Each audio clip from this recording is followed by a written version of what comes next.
ஐயா வணக்கம். இன்னைக்கு உங்களை இன்ட்ரோடியூஸ் பண்றதுக்காக அமுதா ஆண்டி இருக்கிறாங்க. அவங்க தான் எங்களுக்கு திருவாசகம் சொல்லி கொடுத்த ஆசிரியை. சுப்பிரமணியம் ஐயா இப்ப மறைந்து ஒரு வருட காலம் ஆயிடுச்சு. அவங்களுடைய பணியை தொடர்ந்து அமுதா ஆண்டி செஞ்சுட்டு இருக்காங்க. அவங்க உங்களுக்கு இன்னைக்கு இன்ட்ரோடியூஸ் பண்ணா ரொம்ப ஒரு ஏதுவா இருக்குன்னு சொல்லிட்டு அவங்கள கேட்டிருக்கிறோம்.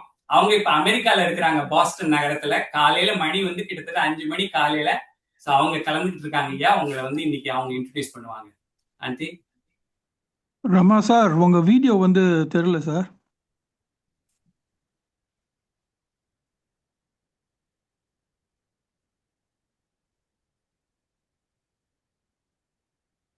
ஹலோ, வீடியோ இல்லையே?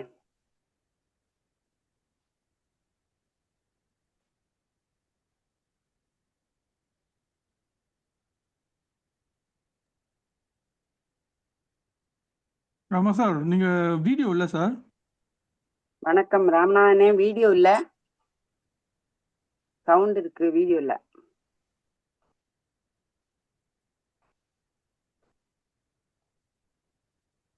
வீடியோ வரல தம்பி.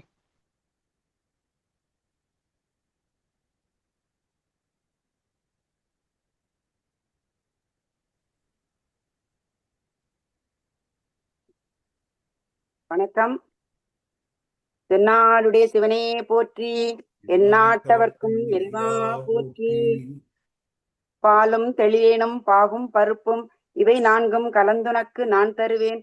கோலம் செய் துங்க கரிமுகத்து தூமணியே, நீ எனக்கு சங்கத்தமிழ் மூன்றும் தா. ஐயா அவர்களுக்கு வணக்கம். தோன்றி புகழோடு தோன்றுக என்பதற்கிணங்க ஐயா இப்பு உலகில் நமக்காகவே தோன்றி சொற்பொழிவாற்றுகிறார்கள். 2 நாட்களாக நம்மையெல்லாம் நம் வாழ்க்கை நெறிமுறைகளை கடைபிடிக்க சைவ சமயமும் திருவாசகமும் எவ்வாறு வழிகாட்டுகிறது என்பதனை எல்லோருக்கும் புரியும்படியாக எளிய முறையில் பாடலோடு எடுத்துக்காட்டோடு நம்மை மெய்சிலிர்க்க வைத்த ஐயா அவர்களுக்கு முதற்க நன்றியை தெரிவித்துக் கொள்கிறேன். ஐயா தனது 15வது வயதிலேயே தந்தையார் வாங்கி கொடுத்த திருவாசக புத்தகத்தை படித்து இன்று திருவாசகத்தையே மூச்சு காற்றாக சுவாசித்துக் கொண்டிருக்கிறார்கள். அவர்கள் 15 வயதிலே தீட்சையும் பெற்றுக் கொண்டார்கள். ஐயா கல்லூரியில் படிக்கும் பொழுது ஆசிரியர் வசூப மாணிக்கனார் அவர்கள் திருவாசகம் முழுவதையும் படித்து ஒப்புவித்தால் பரிசு தருகிறேன் என்று கூறி மேலும் ஐயாவின் ஆர்வத்தை தூண்டினார்கள். அதன் பின் திருவாசகம் எல்லோரிடமும் உரை வடிவில் சேர வேண்டும் என்று எளிய முறையில் உரை எழுதியும் உள்ளார்கள். மாணிக்க வாசகர் எழுதிய திருவாசகத்தை ஐயா ஒப்பித்து மாணிக்கனார் மாணிக்கனார் கைகளினால் முதல் பரிசும் பெற்றார். மேலும் 5வது உலக தமிழ் நாட்டில் கவிதை போட்டியில் முதல் பரிசும் பொற்கிளியும் வென்ற பெருமைக்குரிய தமிழறிஞர் நம் ஐயா. திருவாசகத்தின் மேல் உள்ள பற்றினால் தம் இல்லத்திற்கு திருவாசகம் என்றே பெயரிட்டு அழைத்து வருகிறார்கள். திருவாசகத்துக்குள்ளே உடலாலும் உள்ளத்தாலும் வாழ்ந்து கொண்டிருக்கிறேன் என்று சொற்பொழிவில் ஐயா கூறியிருக்கிறார்கள். மேலும் ஐயாவிற்கு திருவாசகத்தை போன்று திருமந்திரம், பெரிய புராணம், திருப்புகழிலும் ஆர்வம் அதிகம். ஆகையினால் ஐயாவின் சொற்பொழிவுகளை அடிக்கடி கேட்கும் வாய்ப்பை அடிலைட் அன்பர்கள் ஏற்பாடு செய்யுமாறு கேட்டுக்கொள்கிறேன். ஓகே, நான் உரையாற்றுவது இதுவே முதல் தடவை. ஐயா சோசோமி ஐயா அவர்களை பற்றி பேசும் வாய்ப்பு அளித்த இறைவனுக்கும் அடிலைட் நண்பர்களுக்கும் என் நன்றியை தெரிவித்துக் கொள்கிறேன். நன்றி. நிறைவாக ஒரு திருப்புகழ் பாடலை பாடி முடிக்கின்றேன். வெற்றிவேல் முருகனுக்கு அரோகரா. அதல சேடனாராட அகில மேரு மீதாட அபின காளி தானாட அவளோடே ரதிர வீசி வாதாடும் விடையில் ஏறுவாராட அருகு பூத வேதாளம் அவையாட மதுரவாணி தானாட மலரில் வேதனாராட மருவுவானுலோராட மதியாட வனச மாமியாராட நெடிய மாமனாராட மயிலுமாடி நீயாடி வரவேணும். கதை விடாத தோல்விமன் எதிர்கொள்வாளியாள் நீடு கருதலார்கள் மாசேனை பொடியாக. கதறு காலி போய் மீள விசயன் மீறு தேர் மீது கனகவேத கோடுதி அலைமோதும். உததி மீதிலே சாயும் உலகமூடு சீர்பாத உவனம் ஊர்தி மாமாயன் மருகோனே. உதய தாம மார்பான பிரபுட தேவ மாராஜ உளமுமாட வாழ்தேவர் பெருமாளே. உளமுமாட வாழ்தேவர் பெருமாளே. வெற்றிவேல் முருகனுக்கு. அடுத்தது நமக்கு திருப்புகளில் அடிலைடு மெம்பர்கள் ஐயாவின் சொற்பொழிவை கேட்குமாறு ஏற்பாடு செய்யுமாறு கேட்டுக்கொள்கிறேன். நன்றி. இன்னைக்கு வந்து சொற்பொழிவுல வந்து ஐயா வந்து ஃபர்ஸ்ட் ஒரு 45 மினிட்ஸ் வந்து நாவுக்கரசர் பத்தி பேசுவாங்க. அதுக்கப்புறம் 45 மினிட்ஸ் வந்து ஏற்கனவே கொடுத்த கேள்விகளுக்கு வந்து பதிலளிக்கிறோம்னு சொல்லியிருக்கிறாங்க. ஸோ அதனால நல்ல ஒரு செஷனா இருக்குன்னு நினைக்கிறேன். ஐயா ரொம்ப நன்றி. ஆரம்பிக்கலாம் ஐயா. தேங்க்யூ ஐயா. சிவா திருச்சிற்றம்பலம். சரணமென்றடியில் வீழ்ந்து தாழ்ந்தெடும் அமரர்க்காக புறமிசை முறுவல் பூத்த புண்ணியக் கடலில் தோன்றி திறமுறு சிலம்பை மேவும் சிதம்பர கணேசன் தாளை கரமலர் குவித்து வாழ்த்தி கடையனேன் உய்ந்தவாறே. வரம் கொண்ட உமை முலைப்பால் மணங்கொண்ட செவ்வாயும் பரங்கொண்ட களிமயிலும் 12 கண்மலரும் சிறங்கொண்ட மறையிறைஞ்சும் சேவடியும் செந்தூரன் கரம் கொண்ட வேலும் எந்தன் கண்ணை விட்டு நீங்காவே. ஈன்றாளுமாய் எனக்கெந்தையுமாய் உடன் தோன்றினராய் மூன்றாய் உலகம் படைத்துகந்தான் மனத்துள் இருக்க என்றான் இமையவர் கண்பன் திருப்பாதிரி புலியூர் தோன்றா துணையாயிருந்தனன் தன் அடியோங்களுக்கே.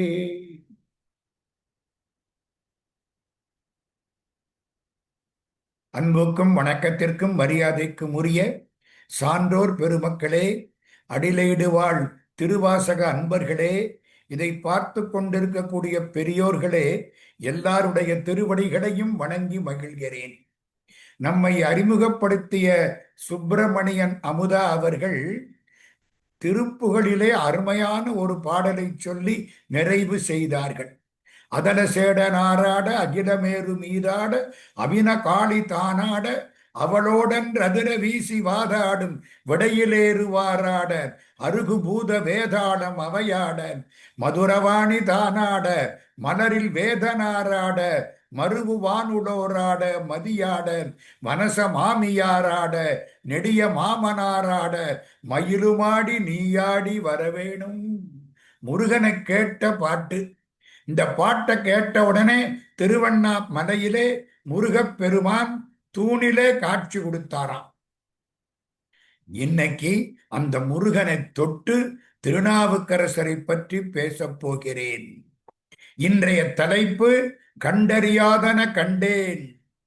அருமையான வாக்கு, அப்பர் சுவாமிகளுடைய வாக்கு. திருநாவுக்கரசருக்கும் முருகப்பெருமானுக்கும் தொடர்பென்ன தெரியுமா? முருகனை நம்ம முருகன் நம்ம முருகன் என்று அழுத்தமாய் சொன்னவர் திருநாவுக்கரசர். நம் கடம்பனை பெற்றவள் பங்கினன்.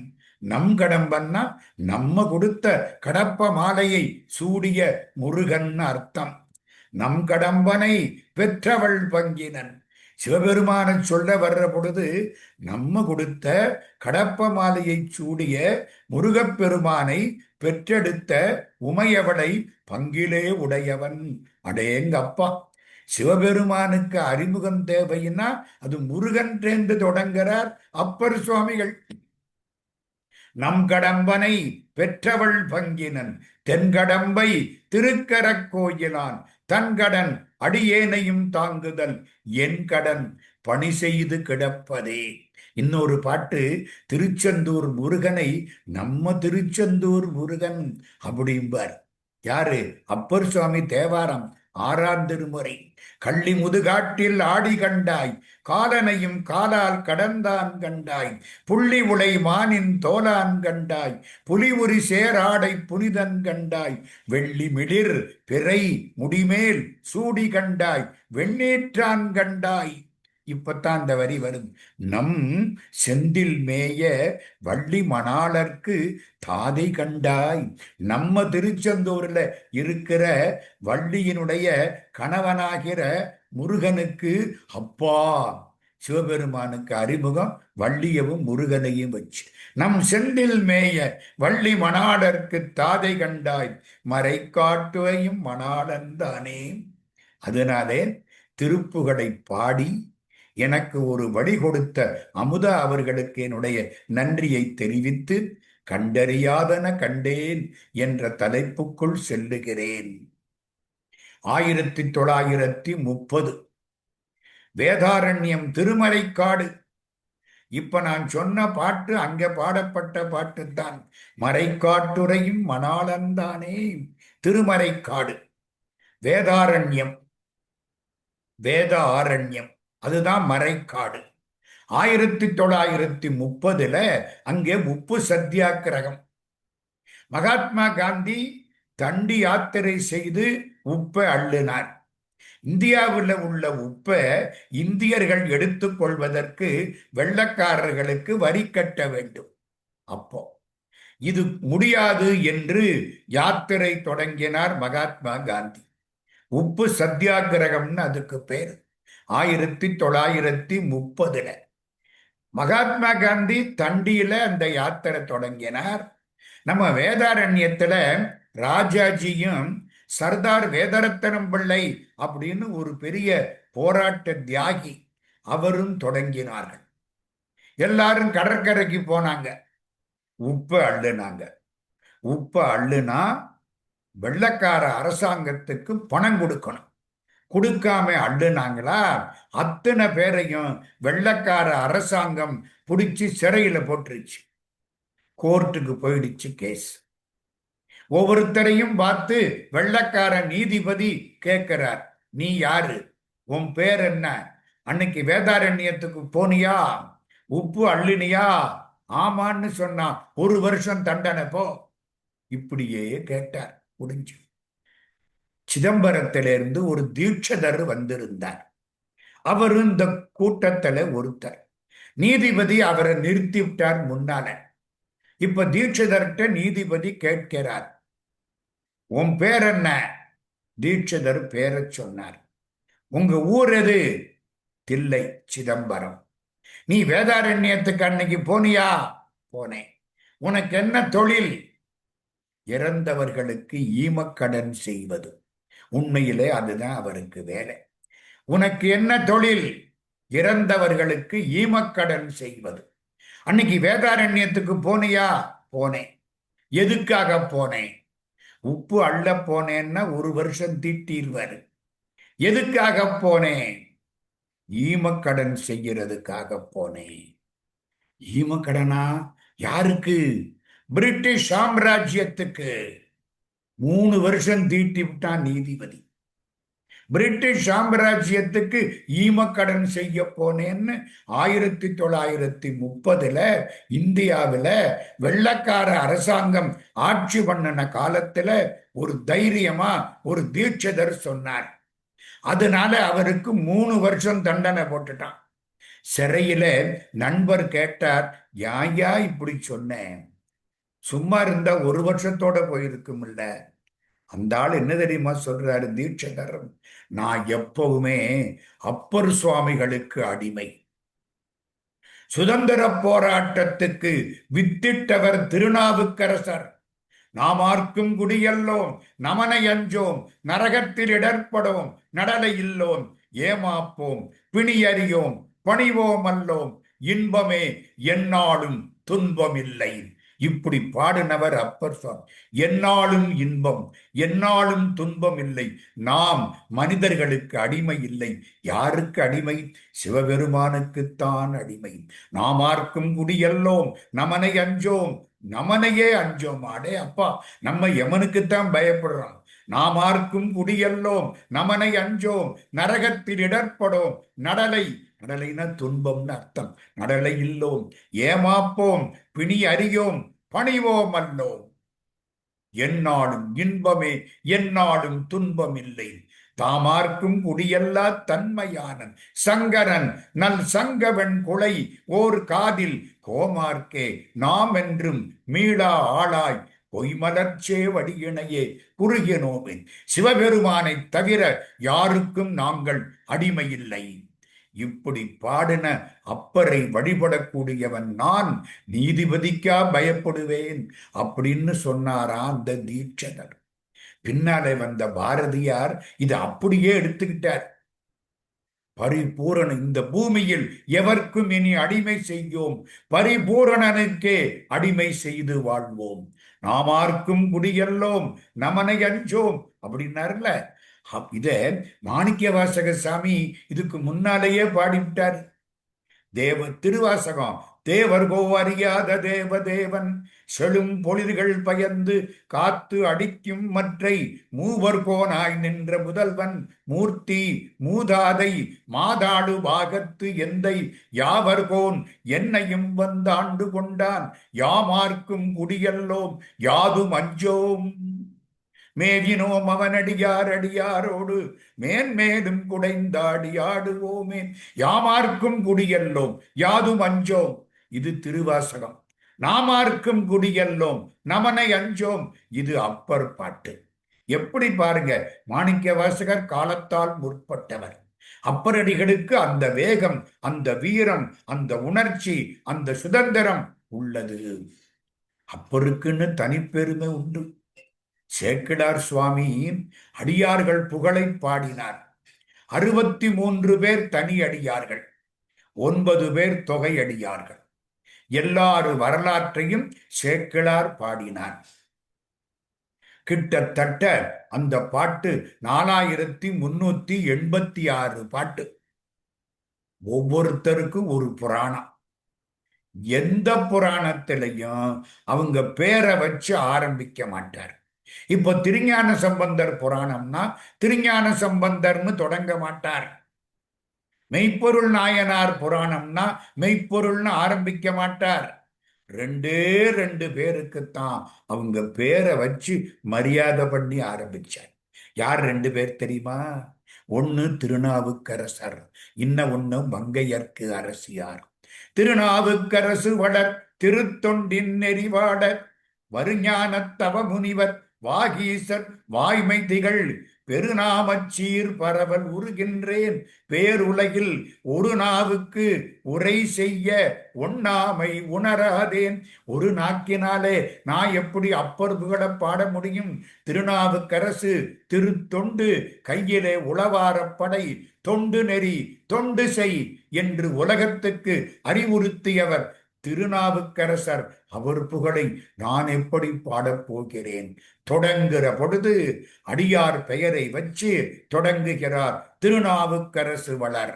அதே மாதிரி மங்கையர்க்கரசியார் புராணத்துல மங்கையர்க்கு தனியரசி எங்கள் தெய்வம் வளவர் திருக்குல கொழுந்து வளைக்கை மானி அப்படின்னு ஆரம்பிப்பார்.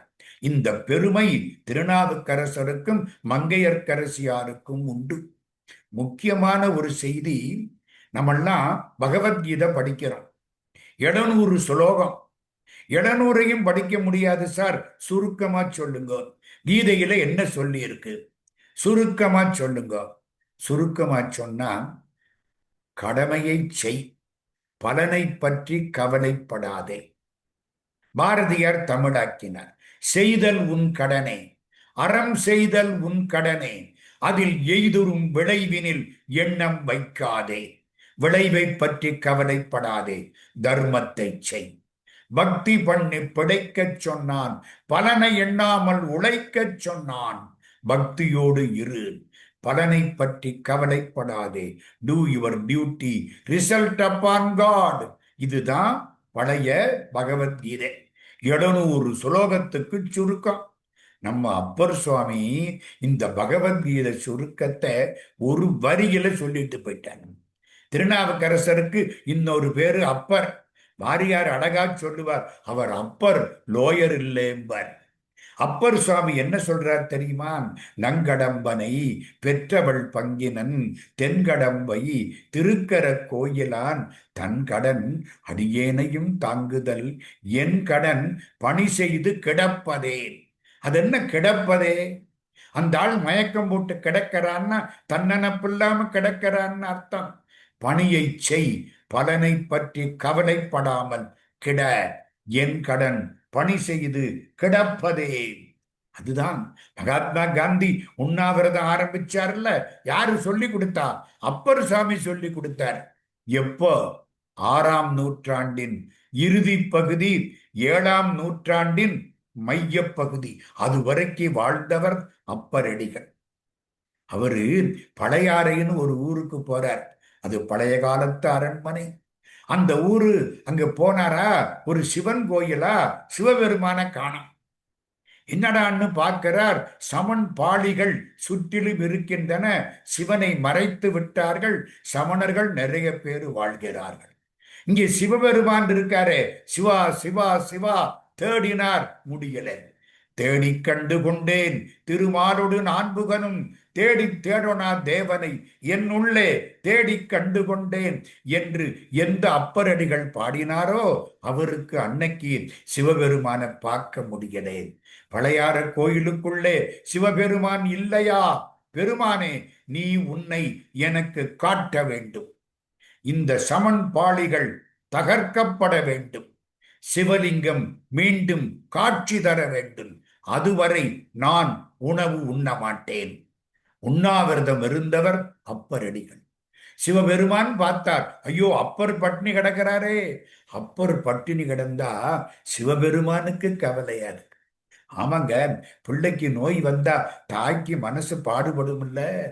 ராஜா கனவுல போய் சிவபெருமான் சொல்கிறார், அப்பனே சமன் பாளிகளை அகற்று, சிவலிங்கத்தை வெளிப்படுத்து, அப்பொழுதுதான் அப்பரடிகள் உணவு உண்பார். ராஜா வந்தார், பார்த்தார், எல்லாம் அகற்றினார். பழையாறை சிவன் கோயில் எழுந்தது. சிவலிங்கத்தை பார்த்து விட்டு சாப்பிட்டார். திருநாவுக்கரசர் உண்ணாவிரதத்தை பற்றி நாம் இன்றைக்கு பேசுகிறோம். இதை தொடங்கி வைத்தவர் அப்பரடிகள். அப்பருக்கு உள்ள பெருமைகளில முக்கியமான பெருமைகள் நிறைய. நான் அதையெல்லாம் இன்னைக்கு சொல்ல போனா இது பெரிய பிரசங்கமாகிவிடும். சிதம்பரத்துக்கு போறார், நடராஜாவை பார்க்கிறார். நம்மளும் தான் சிதம்பரத்துக்கு போறோம். எத்தனை காலம் பார்த்திருக்கோம். நடராஜா சிரிக்கிறாராம், சிரிக்கிறார். நம்ம அதை பார்க்கிறதே இல்லை. அப்பர் சுவாமிகள் பார்த்துட்டார். ஆகா, இந்த சிரிப்பு, குனித்த புருவமும் கொவ்வை செவ்வாயில் குமிழ் சிரிப்பும் பனித்த சடையும் பவளம்போல் மேனியில் பால் வெந்நீரும் இனித்த முடைய எடுத்த பொற்பாதமும் காணப்பெற்றால் மனித்த பிறவியும் வேண்டுவதே இந்த மாநிலத்தே. குனித்த புருவம், வளைந்த புருவம், கொவ்வை செவ்வாயில் குமிழ் சிரிப்பு, அந்த வாய் கோவை பழம் போல் சிவந்த வாய், அதிலே மென்மையான சிரிப்பு. என்ன நல்லா இருக்கியா, எப்ப வந்த அப்படின்னு கேட்கிறாப்புல இருக்கான். நம்மளும் தான் இத்தனை காலமா பார்த்தோம். நடராஜா பேசுறது நமக்கு புரியலையே. ஏன்னா இது மரக்கட்டை. மின்சாரம் செம்பல தான் பாயுமே தவிர இந்த மரக்கட்டையில பாயாது. அப்பர் சுவாமி பார்க்கிறார், ஓ என்னை எப்ப வந்தேன்னு கேட்கிறாரு. என்று வந்தாயனும் எம்பெருமாந்தன் திருக்குறிப்பே. அப்படி பாடினவர். சிதம்பரத்துக்கு போனார்ல, 4 வீதியிலையும் படுத்து புரண்டாராம். இன்னைக்கு சிதம்பரத்துல தேர் அன்னைக்கு தேர் இழுப்பாங்க. காலையிலையோ சாயந்தரமோ ரொம்ப நேரம் ஆகும். அதுக்கு முன்னால படுத்து 4 வீதியிலையும் புரண்டவர் அப்பரடிகள். அரியானை அந்தணதம் சிந்தையானை அருமறையின் அகத்தானை அணுவை யாருக்கும் தெரியாத தத்துவனை தேனை பாலை திகழ் ஒளியை தேவர்கள் தம் கோனை மற்றை கரியானை நான்முகனை கனலை காற்றை கனை கடலை குலவரையை கடந்து நின்ற பெரியானை பெரும்பற்ற புலியூரானை. பெரும்பற்ற புலியூருங்கிறது சிதம்பரத்துக்கு இன்னொரு பேரு. பெரியானை பெரும்பற்ற புலியூரானை பேசாத நாளெல்லாம் பிறவானாளே. அவனை பேசலியா அன்னைக்கு நீ செத்து போயிட்டேடா. பேசாத நாளெல்லாம் பிறவானாளே. அப்படி சொல்லி 4 வீதியிலையும் படுத்து புரண்டாராம். எம்பெருமானேன் உன்னை பார்க்க வேண்டும், உன்னோடு பேச வேண்டும். 4 வீதியிலையும் புரண்டாராம். இப்போ ஒரு 80 வருஷத்துக்கு முன்னால குங்கிலியம் பல சண்முகனார் அப்படின்னு ஒரு புண்ணியவான் தேர் இழுக்க போன பொழுது தேருக்கு முன்னால படுத்து 4 வீதியிலையும் தெருவில் உடம்புனால அப்படி புரண்டு புரண்டு புரண்டு புரண்டு அங்க பிரதட்சணம் சகன பிரதட்சணம் அப்படின்பாங்களே, அது மாதிரி புரண்டாராம். அப்பர் அடிகள் தான் இதுக்கெல்லாம் வழிகாட்டி கொடுத்தவர். அப்பருடைய பெருமைக்காக 2 செய்திகளை மட்டும் இப்பொழுது சொல்லப் போகிறேன். இது கடல், என்னால அளக்க முடியாது. 2 செய்திகள். 1, அப்பர் அடிகள் தனியாத்தான் போவார். இடுப்புல என்ன இருக்குன்னு தெரியுமா? கந்தை, கோவணம் கந்தை, அதுக்கு மேல கந்தைன்னா அது அப்படித்தான் இருக்கும், வேற ஒண்ணும் கிடையாது. கையில ஒரு உளவாரப்படை. உளவாரப்படைன்னா தெரியுமா? பெரிய சைஸ் தோசை கரண்டி கையில வச்சிருப்பார். ஏன்? எல்லா கோயிலுக்கும் போய் கோயிலுக்கு முன்னால முள்ளு கிடக்கா செடி இருக்கா எல்லாத்தையும் இந்த கரண்டியினால எடுத்து அப்படி தூக்கி போடுவாராம். அதுதான் தொண்டு. கைத்திரு தொண்டு செய் கடப்பாட்டினர் அப்படின்னு சேக்கிழார் பாடுவார். கைத்திரு தொண்டு செய் கடப்பாட்டினர். கையினால தொண்டு. எத்தனை வருஷம்? 81 வருஷம். 81 வயதிலையும் கோயிலுக்கு போய் திருத்தொண்டு செய்தவர் அப்பரடிகள். எல்லா இடத்துக்கும் திங்களூருக்கு போறார். திருப்பழனத்துல கும்பிட்டு உளவாரப்படையோட, அதான் அவருக்கு பெருமை. அப்புறம் பார்த்தீங்கன்னா கையில உளவாரப்படை இல்லாமல் இருக்காது. கோயிலுக்கு போனால் தொண்டு செய், கோயிலை சுத்தமாக வைத்துக்கொள், யாராவது அசுத்தப்படுத்தி இருந்தால் அதை ஒழுங்கு செய். கோயிலுக்கு தொண்டு செய்வதுதான் மிக முக்கியம். ஏன் தெரியுமா? ஆலயம் ஆண்டவன் இருக்கும் இடம். ஆண்டவன் இருக்கும் இடம் தூய்மையாய் இருக்க வேண்டும். ஆலயம் மட்டுமல்ல, நம்முடைய நெஞ்சமும் ஆண்டவன் இருக்கும் இடம், அதுவும் தூய்மையாய் இருக்க வேண்டும். அதனாலதான் தேடி கண்டு கொண்டேன் திருமாலோடு நான்முகனும் தேடி தேடோனா தேவனை என் உள்ளே தேடி கண்டு கொண்டேன் அப்படின்னு பாடினவர் அப்பரடிகள். கையில உளவாரப்படை, யாரும் துணைக்கு ஆள் கிடையாது. வயசு நிறைய, 70 வயசு இருக்கும். நடந்து போகிறார். காலில் செருப்பு கிடையாது. வேகாத வெயில் அலைஞ்சு வர்றார். ரொம்ப தாகமா இருக்கு, வேர்வை. என்னடா பண்றது? கொஞ்சம் குடிக்க தண்ணி கிடைச்சா தேவலையே. அந்த பெரிய பாதையில வர்றாரா, எதிர்த்தாப்புல திங்களூர்னு ஒரு போர்டு இருக்கு. ஓ, இதுக்குள்ள போனா திங்களூருக்கு போகலாமோ? அந்த இடத்துல ஒரு தண்ணீர் பந்தல். இவருக்கு கண்ணு ஒன்றும் புரியல. ஏன்னா இந்த பசி மயக்கமோ தாகமோ வந்தா கண்ணு இருண்டு வரும். அப்படி உள்ள போறார். அங்க ஒரு புண்ணியவான் உட்கார்ந்து இருக்கிறான். ஐயா, குடிக்க கொஞ்சம் தண்ணி கொடுங்க ஐயா. அவன் தண்ணி கொடுத்தானா, சாப்பிட்டாரா, அமுதமா இருந்துச்சான் தண்ணி. என்னடா தண்ணி இப்படி இருக்கு, ஐயா இன்னும் கொஞ்சம் கொடுங்க ஐயா. நல்லா குடிச்சாராம். குடிச்சிட்டு அப்படி நிமிந்தாராம். இப்ப கண்ணு கொஞ்சம் நல்லா இருக்கு, ஏன்னா தாகம் அடங்கிருச்சு. அமுதமான் தண்ணீரும் பார்த்தருளி சிந்தை வியப்புற வருவார். திரும்பினார். திருநாவுக்கரசனும் பேர் சந்தமுற வரைந்ததனை எம்மருங்குன் தாங்கண்டான். என்னடா இது? திருநாவுக்கரசு தண்ணீர் பந்தல், மேல போர்டு திருநாவுக்கரசு தண்ணீர் பந்தல். என்னடா என் பேரை வச்சு இங்க ஒருத்தர் தண்ணி பந்தல் வச்சிருக்கார், என் பேருன்னு நான் சொல்றேன், அவரு சொல்ல மாட்டார். திரும்பினாராம். அந்த ஆளை பார்த்தாராம். ஐயா, இங்க வந்து இந்த பேருல தண்ணி பந்தல் வச்சிருக்கார். என் பேர்ல இல்லை. இப்பந்தல் இப்பெயரிட்டு இங்கமைத்தார் யார்? இப்பந்தல் என் பெயரிட்டு சொல்லல. இப்பந்தல் இப்பெயரிட்டு இங்கமைத்தார் யார் என்றார்க்கு அப்பந்தல் அறிந்தார்கள் ஆண்ட அரசனும் பெயரால் செப்பருஞ்சீர் அப்பூதி அடிகளார் செய்தமைத்தார் தப்பின்றி எங்குமுள சாலை குளம் கா என்றார். யாரு செஞ்சா தெரியுமா? இந்த ஊர்ல அப்பூதி அடிகள் அப்படின்னு ஒரு அந்தணர் இருக்கிறார். அந்த புண்ணியவான் அவர்தான் செய்தார். இந்த தண்ணீர் பந்தல் மட்டுமல்ல, இந்த தெருவுக்கு பேரு திருநாவுக்கரசு தெரு, இந்த குளத்துக்கு பேரு திருநாவுக்கரசு குளம், இந்த சோலைக்கு பெயர் திருநாவுக்கரசு சோலை, எல்லாம் வச்சது அப்பூதி அடிகள். அப்பந்தர் அறிந்தார்கள் ஆண்ட அரசனும் பெயரால் செப்பருஞ்சீர் அப்பூதி அடிகளார் செய்தமைத்தார் தப்பின்றி எங்குமுள சாலை குளம் காய் என்றார். இதெல்லாம் சேக்கிழார் வாக்கு, பெரிய புராணம். இவரு பார்க்கிறார், என்னடா இது நம்ம பேர்ல இப்படி வச்சிருக்கு. ஆமா, அவர் எங்கே இருக்கார்? அந்த ஆள் சொன்னாராம், இப்பத்தான் வீட்டுக்கு போனார், அதுவும் பக்கத்துல அந்த எதிர்த்த வீடு அங்க தெரியுது, அங்கதான் போனார் என்றுரைக்க அரசு கேட்டு இதற்கென்னோ கருத்தென்று நின்றவரை நோக்கி அவர் எவ்விடத்தார் என வினவ துன்றிய நூல் மார்பர் பிராமணர் துன்றிய நூல் மார்பரும் இத்தொல்பதியார் மனையின் கண் சென்றனர் இப்பொழுது அதுவும் சேய்த்தன்று நனித்தென்றார். பக்கத்துலதான் இருக்கு, அந்த எதிர்த்தாப்புல இருக்கு. இப்போ திருநாவுக்கரசர் இங்க வர்றார், உளவாரப்படை. இந்த அப்பூதி அடிகள் எப்படி தெரியுமா? வீட்டுல அத்தனைக்கும் பேரு திருநாவுக்கரசு. திருநாவுக்கரசருக்கு ஒரு ரசிகர் மன்றமே வச்ச ஆளு அந்த ஆளு. எல்லாம் திருநாவுக்கரசு. மாட்டுக்கு பேரு திருநாவுக்கரசு, உலக்குக்கு பேரு திருநாவுக்கரசு, பையனுக்கு பேரு திருநாவுக்கரசு. தெரியும், நான் முன்னால சொல்லி இருக்கிறேன். திருநாவுக்கரசு திருநாவுக்கரசு போனாரா, வாசப்படியில நிக்கிறாரா, யாரோ சொன்னாங்க அடியார் சிவனடியார் வந்திருக்கார். இவர் திருநாவுக்கரசர்னு ஒருத்தருக்குன்னு தெரியாது.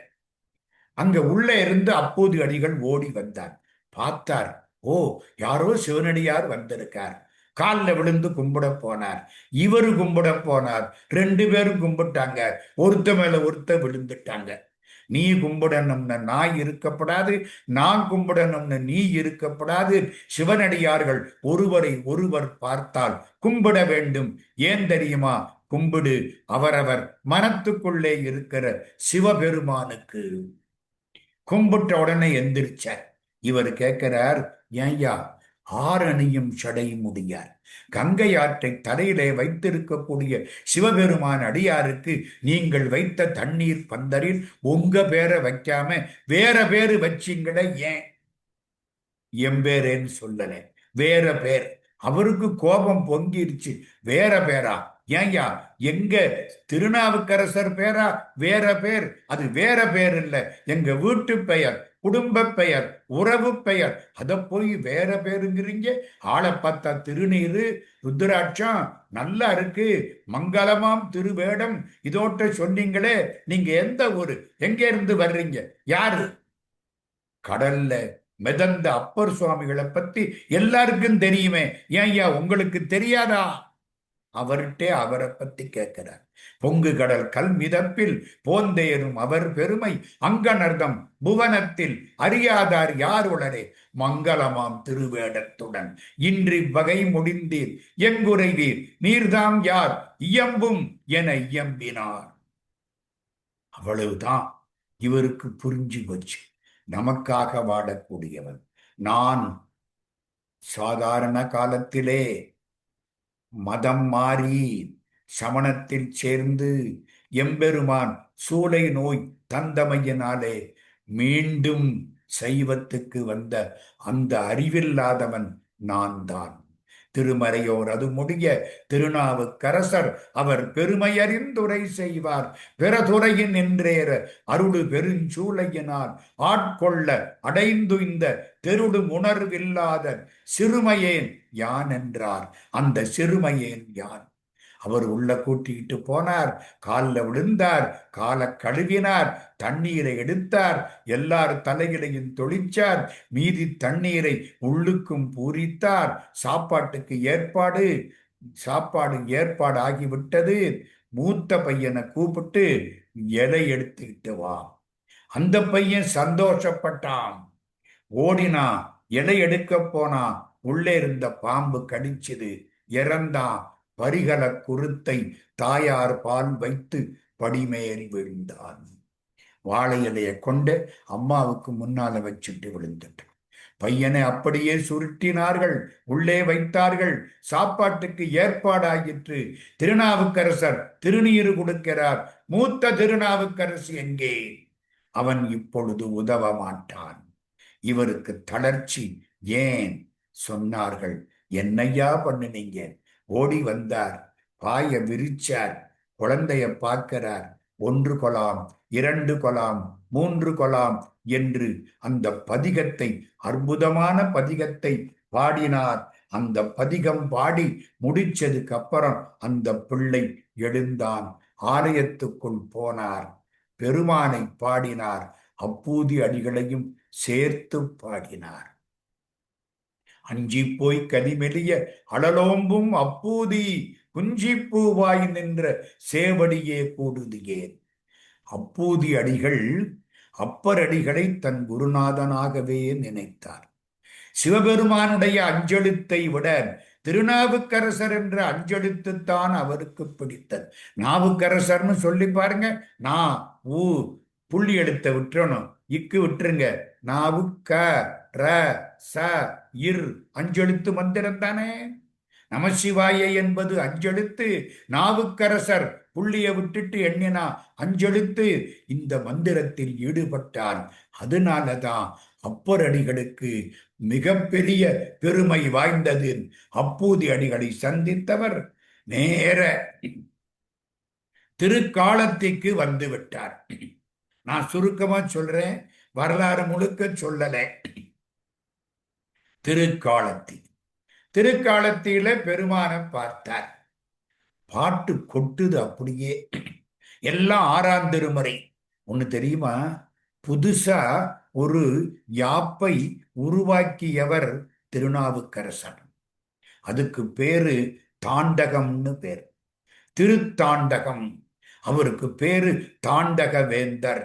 எண் சீர் விருத்தம்னு தமிழ்ல சொல்லுவோம். அத ஒரு 7-8 வகையாக மாற்றி மாற்றி தாண்டகமாக பாடியவர் அப்பர் அடிகள். எப்பங்கிறீங்க இதெல்லாம்? 7ஆம் நூற்றாண்டு தொடக்கத்தில்.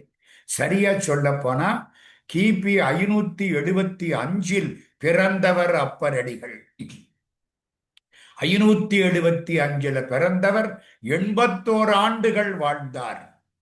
பாட்டு 49,000 பாட்டுக்கள் பாடினார். திருக்காலத்தி பெருமான பார்க்கிறார். தேனப்பூ வண்டுண்ட கொன்றையான்கான் திருவேகம் பத்தான்கான் தேனார்ந்துக்க ஞானப்பூங்கோதையாள் பாகத்தான்கான். திருக்காலத்தில அம்பாளுக்கு பேரு தெரியுமா? சிவபெருமானுக்கு பேரு காலத்தீஸ்வரர், காலத்திநாதர். அம்பாளுக்கு பேரு இன்னைக்கு என்னமோ ஒரு பேர் எழுதி போட்டிருக்காங்க, வாய்க்குள்ள நுழைய மாட்டேங்குது. அந்த காலத்திலே அம்பாளுக்கு அருமையான பெயர். என்ன பேர் தெரியுமா? ஞான பூங்கோதை. ஞான பூங்கோதை அதான் பழைய பேர். இன்னைக்கு ஏதோ பேரை மாத்தி எப்படியோ எழுதி வச்சிருக்காங்க. தேனப்பூ வண்டுண்ட கொன்றையான்கான் திருவேகம்பத்தான்கான் தேனார்ந்துக்க ஞான பூங்கோதையாள் வாகத்தான்கான் நம்பன்கான் நால்வேதத்து ஒடியானான்கான் வானப்பேர் ஊரும் அரிய ஓடி மட்டித்து நின்றான்கான் வண்டாறு சோலை காணப்பேர் ஊரான்கான் கரை கண்டன்கான் காலத்தியான் அவன் என் கண்ணுளானே. என் கண்ணுக்குள்ளே இருக்கான், என் கண்ணுக்குள்ளே இருக்கான், வேற எங்கேயும் இல்ல, கண்ணின் மணியாய் எனக்குள்ளே இருக்கிறான். கும்பிட்டார், காலத்திய பார்த்தார். காலத்திக்கு தென்கையிலாயம்னு பேர். ஓ, அப்போ வடகையிலைக்கு போக வேண்டும். வடகைலாசம் எங்கே இருக்கு? இமயமலையில இருக்கு. போறது ரொம்ப கஷ்டம். நான் 3 தடவை போயிட்டு வந்திருக்கேன். கைலாசத்துக்கு கிட்ட போக முடியாது, நின்னுட்டு பார்த்துட்டு வரலாம். தொடவெல்லாம் முடியாது. மலை, பனி, ஒரே பனிமலை. கிட்ட போனா ஆக்சிஜன் கிடையாது, மூச்சு வாங்க முடிஞ்சு போகும். அதனால தூரத்துல நிக்கலாம், பார்க்கலாம், கைலாச காட்சி கிடைக்கும். அருமையான இடம். மானசரோவர்னு ஒரு ஏரி. அந்த ஏரி 135 கிலோமீட்டர் சுற்றளவு. ஏரிக்குள்ள பார்த்தா தீர்த்தமும் உண்டு, மூர்த்தமும் உண்டு. தண்ணி கிடக்கும், தண்ணி அற்புதமா இருக்கும். உள்ள சிவலிங்கம் மாதிரி கல்லு, நடராஜா மாதிரி கல்லு, பிள்ளையார் மாதிரி கல்லு, முருகன் மாதிரி கல்லு, நந்தி மாதிரி கல்லு. இதுக்கெல்லாம் மூர்த்தம்னு பேர். காலை வச்சிங்கன்னா 1000 தேளு கொட்டும். நான் ராத்திரி 8 மணிக்கு எல்லாம் கலட்டிட்டு அப்படியே காலை வெறும் துண்டை மட்டும் கட்டி கொண்டு அப்படியே காலை வச்சனா 1000 தேள் கொட்டுனுச்சு. நான் நினைச்சேன் இன்னைக்கோட கதை முடிஞ்சு போச்சு. எப்ப? 2004ல, 22 வருஷத்துக்கு முன்னால முதல் முறை போனேன். முடிஞ்சு போச்சு. ஒரு முங்கு போட்டேன், மூச்சு இழுத்துது. சரி, கடைசி இழுப்பு. 2வது முங்கு போட்டேன், கொஞ்சம் தேவல. பக்கத்துல உள்ளவர் 3வது முங்கு போடுனார். 3வது முங்கு போட்டேன், நல்ல சரியா போச்சு. உடம்பு பழகிருச்சு. வெளியில வந்தா 1000 தேடும் மேல கொற்றாப்புல இருக்கு. கை கண்ட்ரோல் இல்லாம ஆடுது, கால் ஆடுது, பெரும்பாடு. அந்த குளிர் மேல ஏறி டோல்மோ பாஸுக்கு ஏறுறோம், ஏற முடியல. முதல் நாள் தார்ச்சன்னு ஒரு இடம், அங்கிருந்து தான் நடக்கணும். குதிரையில போகலாம், நடக்கலாம். யாக்குன்னு ஒரு மாடு நந்தி மாதிரி இருக்கும், அதுல போகலாம். நாங்க 4 பேரு நடந்தோம். 54 கிலோமீட்டர் சுத்தி வரணும். எதை? கைலாசத்தை. எங்களுக்கு முன்னால திபேத்துக்காரங்க விழுந்து கும்பிட்டு கும்பிட்டு போறாங்க. 54 கிலோமீட்டரையும் விழுந்து விழுந்து கும்பிட்டு எனக்கு அரண்டே போச்சு. நம்மள பக்தன்னு நம்ம நினைச்சுக்கிட்டு தெரியறோம், அவங்கள பார்த்தா நம்மளாம் சைபர். அப்படி விழுந்து கும்பிடுறாங்க. என்னையா, எத்தனை நாள் ஆகும்? 8 நாள் ஆகும். 8 நாளா? ராத்திரிக்கு பனி கொட்டுதே, எப்படி இருப்பீங்க? இந்த சாக்கை போர்த்திக்கிட்டு எந்த இடத்துல கிடக்கிறோமோ அங்கேயே படுத்திருப்போம். மறுநாள் காலையில திரும்ப கும்பிட்டு கும்பிடுகரணம் போட ஆரம்பிப்போம். 54 கிலோமீட்டரை கும்பிட்டு கும்பிட்டு 8 நாளைக்கு செல்லக்கூடிய திபேத்து பெருமக்கள், அவர்களுடைய பக்திக்கு முன்னால் நம்முடைய பக்தி சாதாரணம். எங்கே? மவுண்ட் கைலாசுக்கு முன்னாலே. மேலே யாரும் போக முடியாது, தூரத்துல நின்று பார்க்கலாம். முதல் நாள் திறபுக்குல போனோம். மறுநாள் காலையில பொன்னார் மேனியன் தெரிந்தான், தங்கமயமா தெரியுது. மறுநாள் தான் டோல்மோ பாஸ் ஏறணும். டோல்மோ பாஸ் ஏறுறது ரொம்ப கஷ்டம். அநேகமா எப்படியும் ஆண்டுக்கு 10-15 பேர் மூச்சு முட்டி இறந்து போயிடுறாங்க. அங்க எல்லாம் ஆக்சிஜன் குறைவு. அதனால தப்பான காரியங்கள் எதுவும் செய்யக்கூடாது, நெருப்பை எல்லாம் மூட்டக்கூடாது, ஆக்சிஜன் இழுத்துக்கிறோம். நாங்க அதெல்லாம் போனோம். அதையெல்லாம் சொல்ல ஆரம்பிச்சா அது பெரிய கதையாகிவிடும். இப்ப போனவங்களே இந்த பாடுபட்டமே. 7ஆம் நூற்றாண்டு தொடக்கத்திலே போனார் அப்பர் சுவாமி, தனியா போனார், நடந்து போனார். நாங்க பிளைட்ல போனோம், ஹெலிகாப்டர்ல போனோம், நடந்தும் போனோம். அவரு நடந்தே போனார். காலத்தில இருந்து நடக்கிறார்.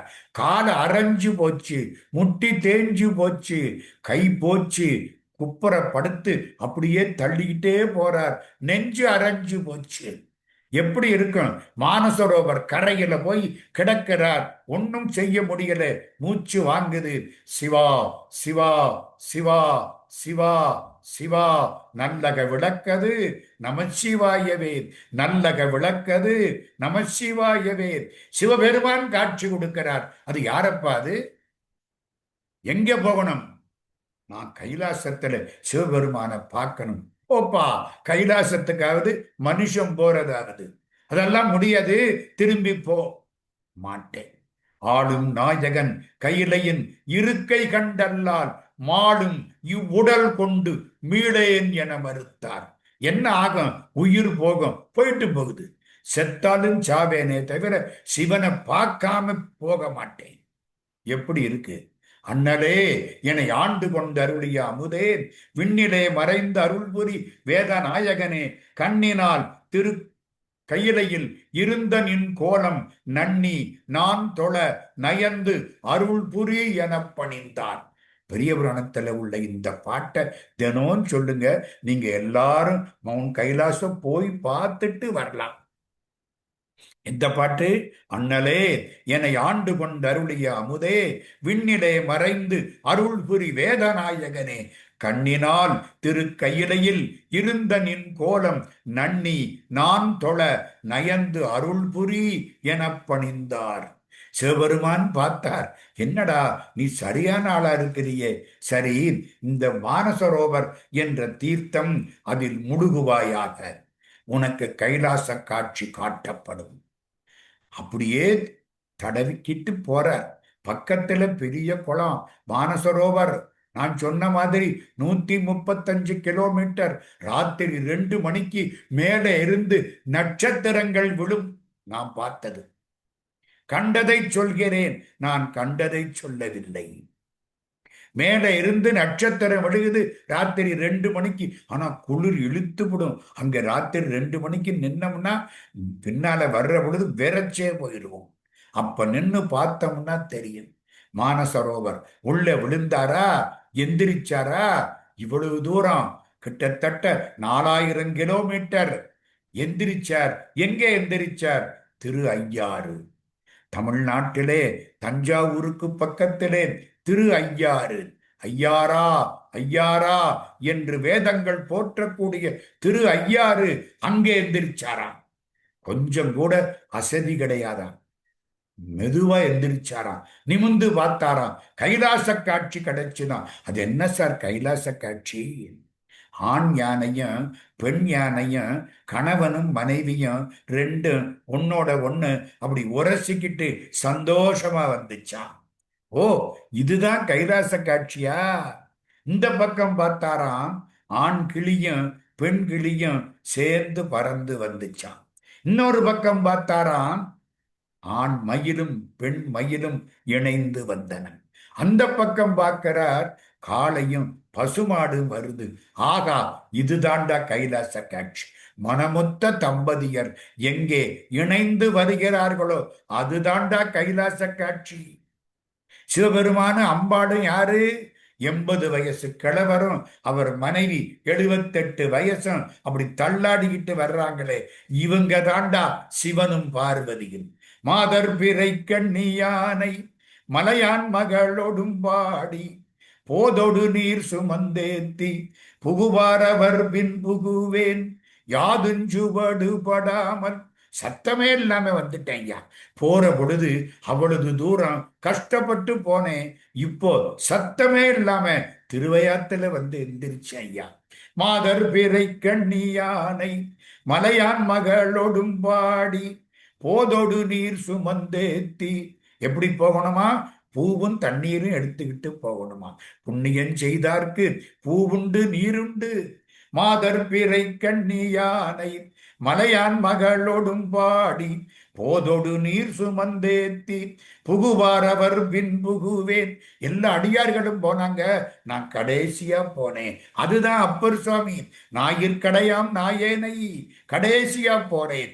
மாதர் பிறை கண்ணியானை மலையான் மகளோடும் பாடி போதொடு நீர் சுமந்தேத்தி புகுவாரவர் பின் புகுவேன் யாதுஞ்சுவடு படாமல். ஐயாரடைகின்ற போது என்னத்தை பார்த்தேன்? காதல் மடப்பிடியோடும் களிறு வருவன கண்டேன். கண்டேன் அவர் திருப்பாதம் கண்டறியாதன கண்டேன். காதல் மடப்பிடி. பிடின்னா பெண் யானை, களிறுன்னா ஆண் யானை. காதல், காதலோடு ரெண்டும் சேர்ந்து வருதாம். காதல் மடப்பிடியோடும் களிறு வருவன கண்டேன். கண்டேன் அவர் திருப்பாதம் கண்டறியாதன கண்டேன். வளர்மதி கண்ணியினானை வார்குழலாளொடும் பாடி களவுபடாததொரு காலம் காண்பான் கடை கணிக்கின்றேன். அளவுபடாததொரு அன்போடு ஐயாரடைகின்ற போது இளமணனாகு தழுவி ஏறு வருவன கண்டேன். பசுவும் காளையும் வருது. ஏடுமதி கண்ணியானை ஏந்திழையாளொடும் பாடி காடொடு நாடு மலையும் கைதொடுதாட வருவேன் ஆடல் அமர்ந்துரைகின்ற ஐயாரடைகின்ற போது பேடை மயிலொடும் கூடி ஆண்மயிலும் பெண்மயிலும் பேடை மயிலொடும் கூடி பிணைந்து வருவன கண்டேன் கண்டேன் அவர் திருப்பாதம் கண்டறியாதன கண்டேன். இதுவரைக்கும் பார்க்காததை இப்ப பார்த்தேன். அவர் திருப்பாதத்தை பார்த்தேன். மனமொத்த தம்பதியர் எங்கே இணைந்து வருகிறார்களோ அதுக்கு பேருதான் கைலாசம். உள்ளே போனார். திருவையாற்றிலே பெருமானை பார்த்தார். விழுந்து அழுதார். எப்படி அழுதார் தெரியுமா?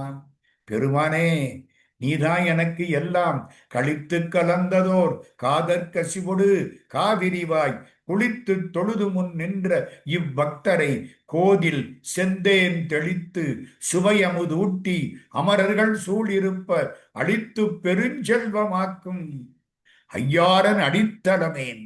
ஐயாரப்பன் அடித்தளம் நம்மளை காவேரியில குளிக்க வைக்குமா, நமக்கு எல்லா இன்பங்களையும் தருமா, தேவர்களெல்லாம் காலில் விழுந்து கும்பிட வைக்குமா, எல்லாம் கொடுத்து தன் அருளையும் கொடுக்குமா, இருள் கெடுத்து இன்பம் தரும். அப்படி பாடினார். வயசாச்சு, நமக்கு நேரமாகிவிட்டது. இதிலே 81 வயசு. நேர திருப்புகலூர் அங்கதான் இருக்கிறார். வயசு 81. அப்படியே அந்த உளவார பணி வைரம் கிடந்தது, பச்சை கிடந்தது, தங்க கட்டி போ தூக்கி போடு, எல்லாம் ஒண்ணுதான். வைரமாவது கல்லாவது எல்லாம் ஒன்றுதான். தூக்கி போட்டார். அழகான பெண்கள் அரம்பையர் போல வந்து நடனமாடினார்கள். கவலைப்படவே இல்லை. பார்க்கல. மண்ணாசை போச்சு, பெண்ணாசை போச்சு, பொன்னாசை போச்சு. எம்பெருமானே, உன்னுளே 9 வாசல் வைத்தாய், ஒக்க அடைக்கும் போது உணர மாட்டேன். நம்ம உடம்புல 9 துவாரம் இருக்கு. 9 துவாரமும் ஒன்னாத்தான் அடைக்கும். இன்னைக்கு வாய் அடைக்கும், நாளைக்கு கண்ணும் போகும், நாளானைக்கு காது போகும். அதெல்லாம் கிடையாது. 9 ஒன்னா டப்புன்னு அடைச்சு போயிடும். உன்னுளே 9 வாசல் வைத்தாய், ஒக்க அடைக்கும் போது உணர மாட்டேன். புண்ணியா, உன்னடிக்கே போதுகின்றேன், பூம்புகலூர் மேவிய புண்ணியனே. சித்திர மாதம், சதய நட்சத்திரம், கிட்டத்தட்ட 656வது ஆண்டு அல்லது 657வது ஆண்டு. சித்திர மாசம், சதய நட்சத்திரம். எம்பெருமானோடு ஜோதியில் கலந்தார் அப்பர் அடிகள். நான் நேர பற்றாக்குறையினாலே பல செய்திகளை விட்டு விட்டேன். ஆனால் அப்பர்கிட்ட போனா அந்த உருக்கம் அதிகமா இருக்கு. ஒரு கதை சொல்லுவாங்க. கிராமத்துல சிவபெருமான்கிட்ட கேட்டாங்களாம், சம்பந்தர் பாட்டு எப்படி, சுந்தரர் பாட்டு எப்படி, அப்பர் பாட்டு எப்படி. சிவபெருமான் சொன்னாராம், சம்பந்தன் தன்னையே பாடுவான். எல்லா பாட்டுலையும் அவர் பேரை கடைசியில வச்சு பாடுவார். அவர் பேரு கடைசியில் அவர். சுந்தரன் பொன்னையே பாடுவான், என் அப்பன் என்னையே பாடுவான். அதெல்லாம் சிவபெருமான் சொன்னாரான்னெல்லாம் கேட்கப்படாது. அப்படி சொல்லக்கூடிய அளவுக்கு அப்பர் பாட்டு இருக்கிறது. ஒண்ணு தெரியுமா? இந்த சம்பந்தர் பாட்டுக்கு திருக்கடைக்காப்புன்னு பேரு, அப்பர் சுவாமி பாட்டுக்கு தேவாரம்னு பேரு, சுந்தரர் பாட்டுக்கு திருப்பாட்டுன்னு பேரு. ஆனா கோயில்கள்ல திருக்கடைக்காப்பு சொல்லுக அப்படி எல்லாம் சொல்றது. தேவாரம் அருளி பாடுகன்னா எல்லாத்தையும் பாடலாம். அப்பர் சுவாமிகள் பாட்டுக்கு உள்ள அந்த பெயர் மற்றவர்கள் பாடலுக்கும் ஆகக்கூடிய அளவுக்கு அப்பர் அடிகள் பாடி இறைவனோடு இரண்டர கலக்கிறார். சலம்பூவோடு தூபம் மறந்தறியேன், தமிழோடு இசை பாடல் மறந்தறியேன், நலந்தீங்கிலும் உன்னை மறந்தறியேன், உன் நாமம் என் நாவில் மறந்தறியேன். உழந்தார் கடலில் பலிகொண்டுழல்வாய், உடலுள்ளொரு சூளை தவிர்த்தருளாய், அலந்தேன் அடியேன் அதிகை கெடில வீரட்டான துறையம்மானேன். அன்னைக்கு ஆரம்பிச்ச தமிழ் கிட்டத்தட்ட 56 வயசுல இருந்து 81 வயசு முடிய கொட்டியது. அதுதான் தேவாரம். இது அப்பர் அடிகளுடைய சுருக்கமான வரலாற்று செய்தி. அவர் எதை கண்டார்? யாரும் கண்டறியாதனவற்றை கண்டார். கைலாச காட்சியை கண்டார். அப்பரடிகள் திருவடிகளை வணங்கி இனிமேல் வினாவிடை பகுதி. நம்முடைய ராமநாதன் அவர்களிடம் நான் கேட்ட பொழுது கிட்டத்தட்ட 16 வினாக்கள் எனக்கு வாங்கி அனுப்பியிருக்கிறார். இந்த 16 வினாக்களுக்கும் விடை சொன்னால் ஏறத்தாழ 24 மணி நேரம் ஆகிவிடும். நீங்கள் தயாராயிருந்தால் நானும் தயார். இதில சில செய்திகள், அதுக்கு மட்டும் விடை சொல்லுகிறேன். எனக்கு தெரிஞ்சது கொஞ்சம். நான் ரொம்ப படிச்சவன் இல்லை. நான் படிச்சது ரொம்ப கொஞ்சம். கற்றது கைமண்ணளவு, கல்லாதது உலகளவு. இந்த வினாக்களுக்கு விடை. முதல் வினா, சைவ சித்தாந்தம் ஏன் படிக்க வேண்டும்? அருமையான கேள்வி. ரொம்ப அவசியமா படிக்கணும். ஏன் தெரியுமா? சைவ சித்தாந்தத்துல வினை கொள்கைன்னு ஒண்ணு இருக்கு. அது வேற எங்கேயும் கிடையாது. ஏன் சார், ஒரு மரம், மாமரம், அதுல 5 பழம், 5 மாம்பழமும் ஒரே சுவையோட தான் இருக்கும். சுவை மாறாது. ஒரு மரத்து பழம் ஒரே மாதிரி தான் இருக்கும். ஆனா ஒரே அம்மா, ஒரே அப்பா, 5 பிள்ளைங்க பிறந்தது. 5 பிள்ளைங்க 5 விதமா இருக்கே. ஏன்? மற்றவர்கள் சொல்கிறார்கள் அது ஆண்டவன் படைப்பு. பழிய அவன் மேல தூக்கி போட்டுறாங்க. ஏங்க, என்ன கெட்டவனாவும் என் தம்பிய நல்லவனாவும் கடவுள் படைச்சாருன்னா அவர் கடவுளா? ஒருத்தர் பணக்காரனாகவும் ஒருத்தனை ஏழையாகவும் படைக்கிற போதே படைச்சா அவர் கடவுளே இல்லை. அப்ப யாரு சார் காரணம்? நீ தாண்டா காரணம். வினை கொள்கைன்னா என்ன தெரியுமா? ஆரம்பத்துல நம்ம எல்லாரும் வினை இல்லாமத்தான் இருந்தோம். சிவபெருமான் மனசை கொடுத்தார். யோசிக்கணும்னு சொல்லிவிட்டார்.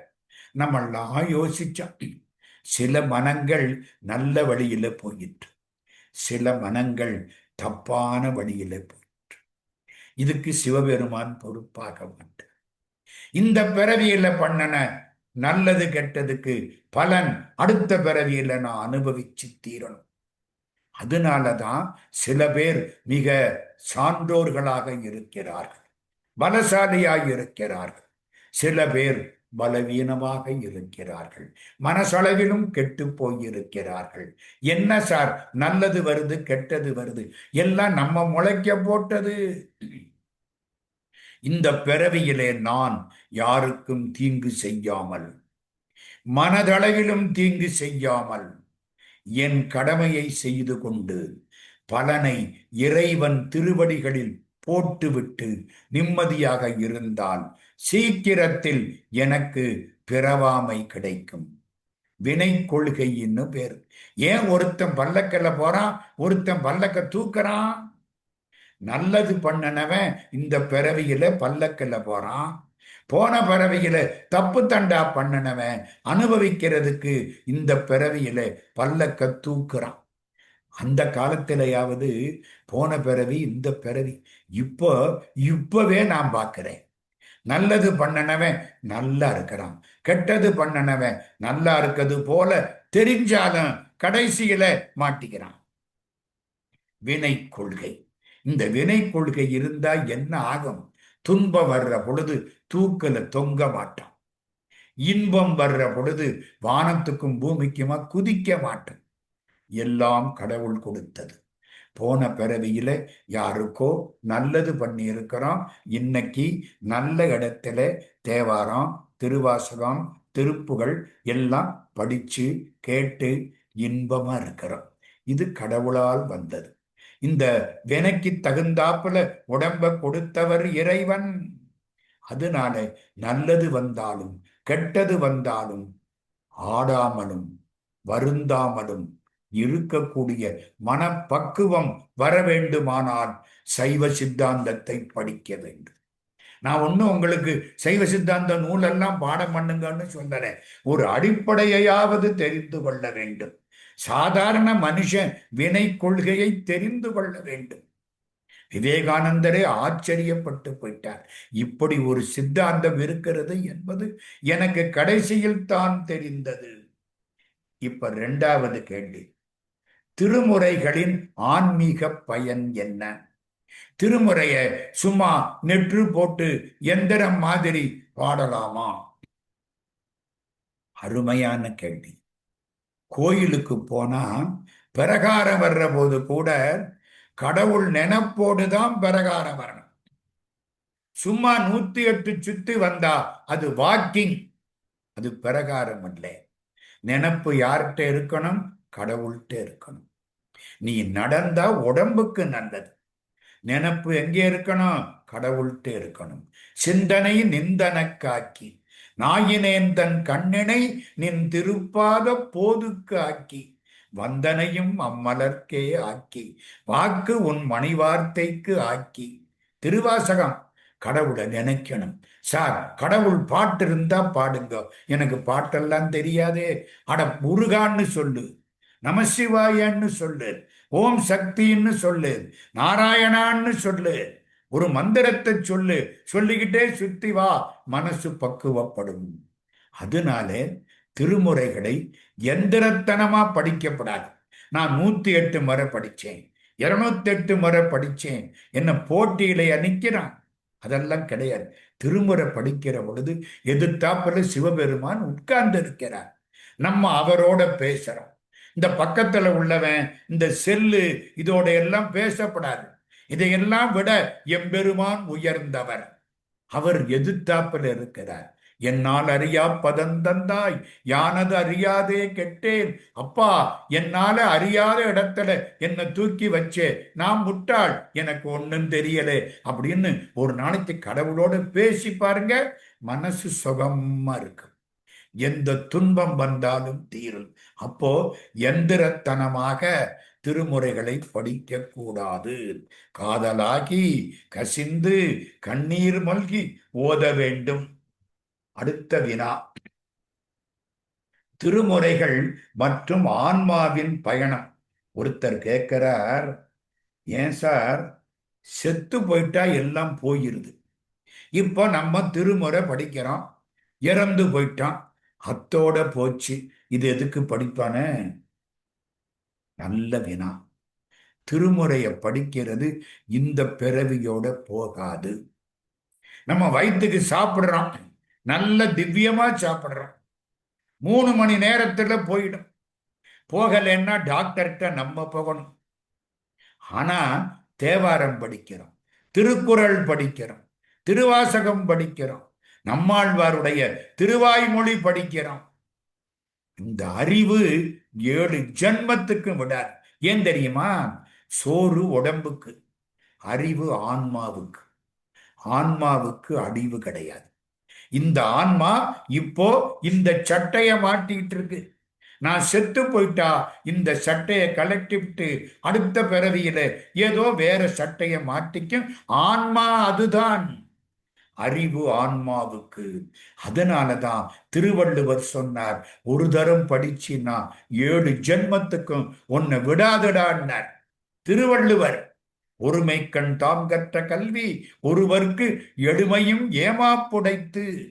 அடிலைடுவாள் அன்பர்கள் புண்ணியத்துல இன்னைக்கு திருவாசகமும் திருநாவுக்கரசர் தேவாரமும் கேட்டா 7 ஜென்மத்துக்கும் அந்த அறிவு உங்க ஆன்மாவை விட்டு போகாது.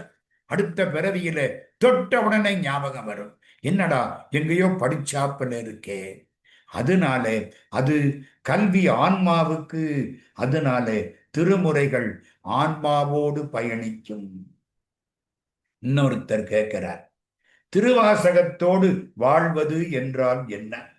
ஒருவர் திருவாசகத்தை படிச்சதுனால அவர் உள்ளம் உண்மையில் மாறுகிறதா என்று தெரியவில்லை.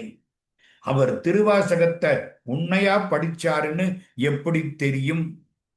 எனக்கு வேண்டியது, அவரு படிக்கிறாரு, படிக்காம போறாரு, நம்ம படிக்கணும். இந்த எதிர்த்தாப்புல இருக்கவனையே பார்த்து நம்ம கெட்டு போகக்கூடாது. கடவுள் ஒவ்வொருத்தருக்கும் ஒரு பெட்டி கொடுத்தான். ஒவ்வொருத்தருக்கும் அதுக்கான சாவியை கொடுத்தான். நம்ம என்ன பண்றோம் தெரியுமா? நம்ம கிட்ட இருக்கிற சாவியை வச்சு நம்ம பெட்டியை திறக்காம எதிர்த்தாப்புல இருக்கவன் பெட்டியை திறந்து பார்க்கறோம், திறக்க முடியலை. அது மாதிரி ஒருத்தர் திருவாசகம் படிச்சு பக்குவம் ஆயிட்டாரான்னு எப்படி நமக்கு தெரியும்? முதல்ல சொல்றேன், நமக்கு தெரிஞ்சு என்ன லாபம்? அவருக்கு தான் ஒரு பக்கம். இன்னொரு பக்கம் என்ன சார் அடையாளம்? அவர் கேட்டதுக்கு பதில் சொல்றேன். திருவாசகம் படித்தால் ஆலயத்துக்குள்ள போய் அல்லது ஒரு படத்தை வைத்து கொண்டு ஒரு திருவாசகத்தை படிக்கும் பொழுது சுத்தி உள்ளதெல்லாம் மறந்து போயிடும். நான் எங்கே இருக்கிறேன் என்ன? கண்களிலே இருந்து கண்ணீர் கொட்டு.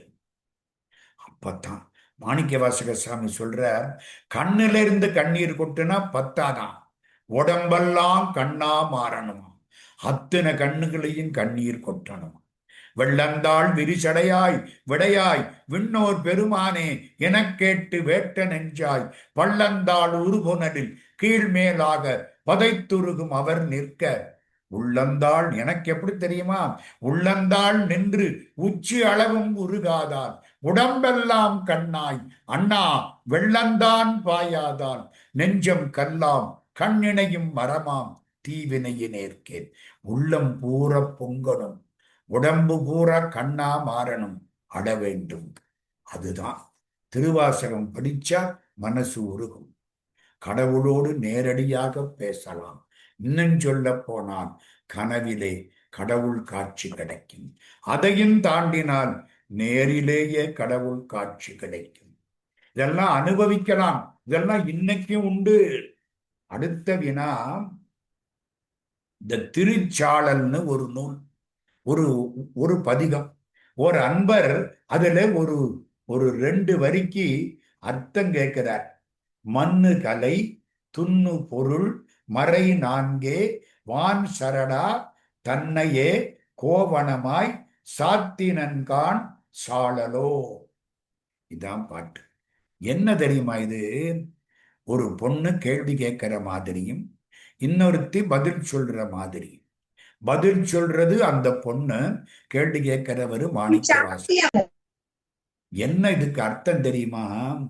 சிவபெருமான் வந்து ஒரு கோவணத்தோடு காட்சி கொடுக்கிறானே, ஏன்? இது வினா. விடை என்ன தெரியுமா? அது சும்மா கோவணம்னு நினைக்காதே, அதுல மேல இருக்கிற கயிறு இருக்கு பாரு, அதுதான் கலை. அத்தனை கலைகளும் அதுல மேலே உள்ள கயிறுகள். அந்த கோவணம் கட்டி இருக்காரே, அது 4 வேதங்கள். அதுதான் இது வடமொழியிலே சொல்லப்பட்டது. 4 வேதங்கள் அவருக்கு கோவணம். கோவணம்னா என்னங்க அர்த்தம்? மானத்தை மறைப்பது ரொம்ப அவசியமானது. சந்நியாசிகளுக்கு கூட அது அவசியம். நம்ம திருவாசகத்திலே மாணிக்கவாசக சாமி சொல்ற பொழுது, ஓடும் கவந்தியுமே உறவென்றிட்டு உள்கசிந்து பார். ஓடுன்னா திருவோடு, கவந்தின்னா கோவணம். சிவபெருமானுக்கு கோவணம் எது? 4 வேதங்கள். இப்ப இந்த பாட்டை பாருங்க. மண்ணு கலை, மண்ணு கலைன்னா நிலையான கலை. துண்ணு பொருள் மறை 4 வான் சரடா தன்னையே கோவணமாய் சாத்தினன்கான் சாளலோ. இதை இப்படி பிரிக்கணும். மண்ணு கலை துண்ணு பொருள் வான் சரடாகவும் மறை 4 தன்னையே கோவணமாகவும் சாத்தினான். 4 வேதங்களாகிற அவற்றை கோவணமாக ஆக்கி கொண்டான். கலைகளை எல்லாம் கோவணத்துக்கு மேலே இருக்கக்கூடிய சரடாக மாற்றிக்கொண்டார். என்ன அர்த்தம்? இதெல்லாம் இறைவனுடைய உடம்பிலே உள்ளவை அப்படின்னு அர்த்தம் இல்லை. இதையெல்லாம் உருவாக்கியவன் அவன். அவனுடைய உடம்பு பகுதி மட்டுமல்ல, அவனுடைய உருவ அமைப்பே இதுதான். நமக்காக உருவம் எடுத்தான். கலைகளும் 4 வேதங்களும் அவனோடு இணைந்து இருக்கின்றன. மண்ணு கலை துண்ணு பொருள் மறை 4 வான் சரடா தன்னையே கோவணமாய் சாத்தினன்கான் சாடலோ. இன்னொருத்தர் கேள்வி கேட்கிறார். விநாயகர் வணக்கம், திருப்புகள், கந்தர் சஷ்டி கவசம், அபிராமி அந்தாதி, அது எல்லாத்திலையும் பிள்ளையார் வணக்கம் இருக்கு. ஆனா திருவாசகத்தில இல்லை. நான் சேர்த்துக்கிறேன், திருமந்திரத்திலையும் இல்லை. இந்த 5 கரத்தனை ஆனை முகத்தனைங்கிறது பின்னால யாரோ அறிவாளி எழுதி சேர்த்த பாட்டு. திருமூலர் ஆரம்பிச்சது ஒன்றவன் தானே. அதனால அதுக்கும் கடவுள் வாழ்த்து கிடையாது. பிள்ளையார பத்தி திருவாசகத்துல ஒரு வரி கூட கிடையாது, திருமந்திரத்திலையும் ஒரு வரி கூட கிடையாது. ஏன்? தேவாரத்துல பிள்ளையாருக்கு தனி பாட்டு கிடையாது. ஏன் அப்படின்னு ஒருத்தர் கேட்கிறார். ஏன் அப்படி? திருவாசகமும் திருமந்திரமும் பிள்ளையார் வணக்கம் தமிழ்நாட்டில் வருவதற்கு முன்னாலே பாடப்பெற்றவை. நமக்கு பிள்ளையார் வணக்கம் எப்போ? வாதாபி கணபதியும் வஜேகம், நரசிம்மவர்ம பல்லவனுடைய சேனாதிபதி பரஞ்சோதி திருத்தொண்டர் அவரு வாதாபியில போய் பிள்ளையார தூக்கிக்கிட்டு வந்தார். அது எப்போ? திருஞான சம்பந்தர் காலம், கிட்டத்தட்ட 640 650. அதுக்கு அப்புறம்தான் நமக்கு பிள்ளையார் வணக்கமே வந்துச்சு. ஆனால் மாணிக்க வாசகர் 3ஆம் நூற்றாண்டு, திருமந்திரம் அதுக்கும் முன்னாலே. அதனாலே அங்கே எல்லாம் பிள்ளையார் வணக்கம் கிடையாது. இவர் இன்னொன்னு கேட்கிறார், தேவாரத்துல பிள்ளையாருக்குன்னு தனிப்பாட்டு கிடையாதே. ஏன்னா அது சிவபெருமானுக்கு மட்டும் உரியது. ஏன்? 8ஆம் திருமுறை முடிய அத்தனையும் சிவபெருமானுக்குத்தான். நம்ம திருமுறையில திருஞான சம்பந்தர் பாட்டு, சுந்தரர் பாட்டு, அப்பர் சுவாமி பாட்டு, திருவாசகம் அத்தனையும் சிவனுக்குத்தான். திருவாசகத்துல ஒரே ஒரு பாட்டு அம்பாளுக்கு.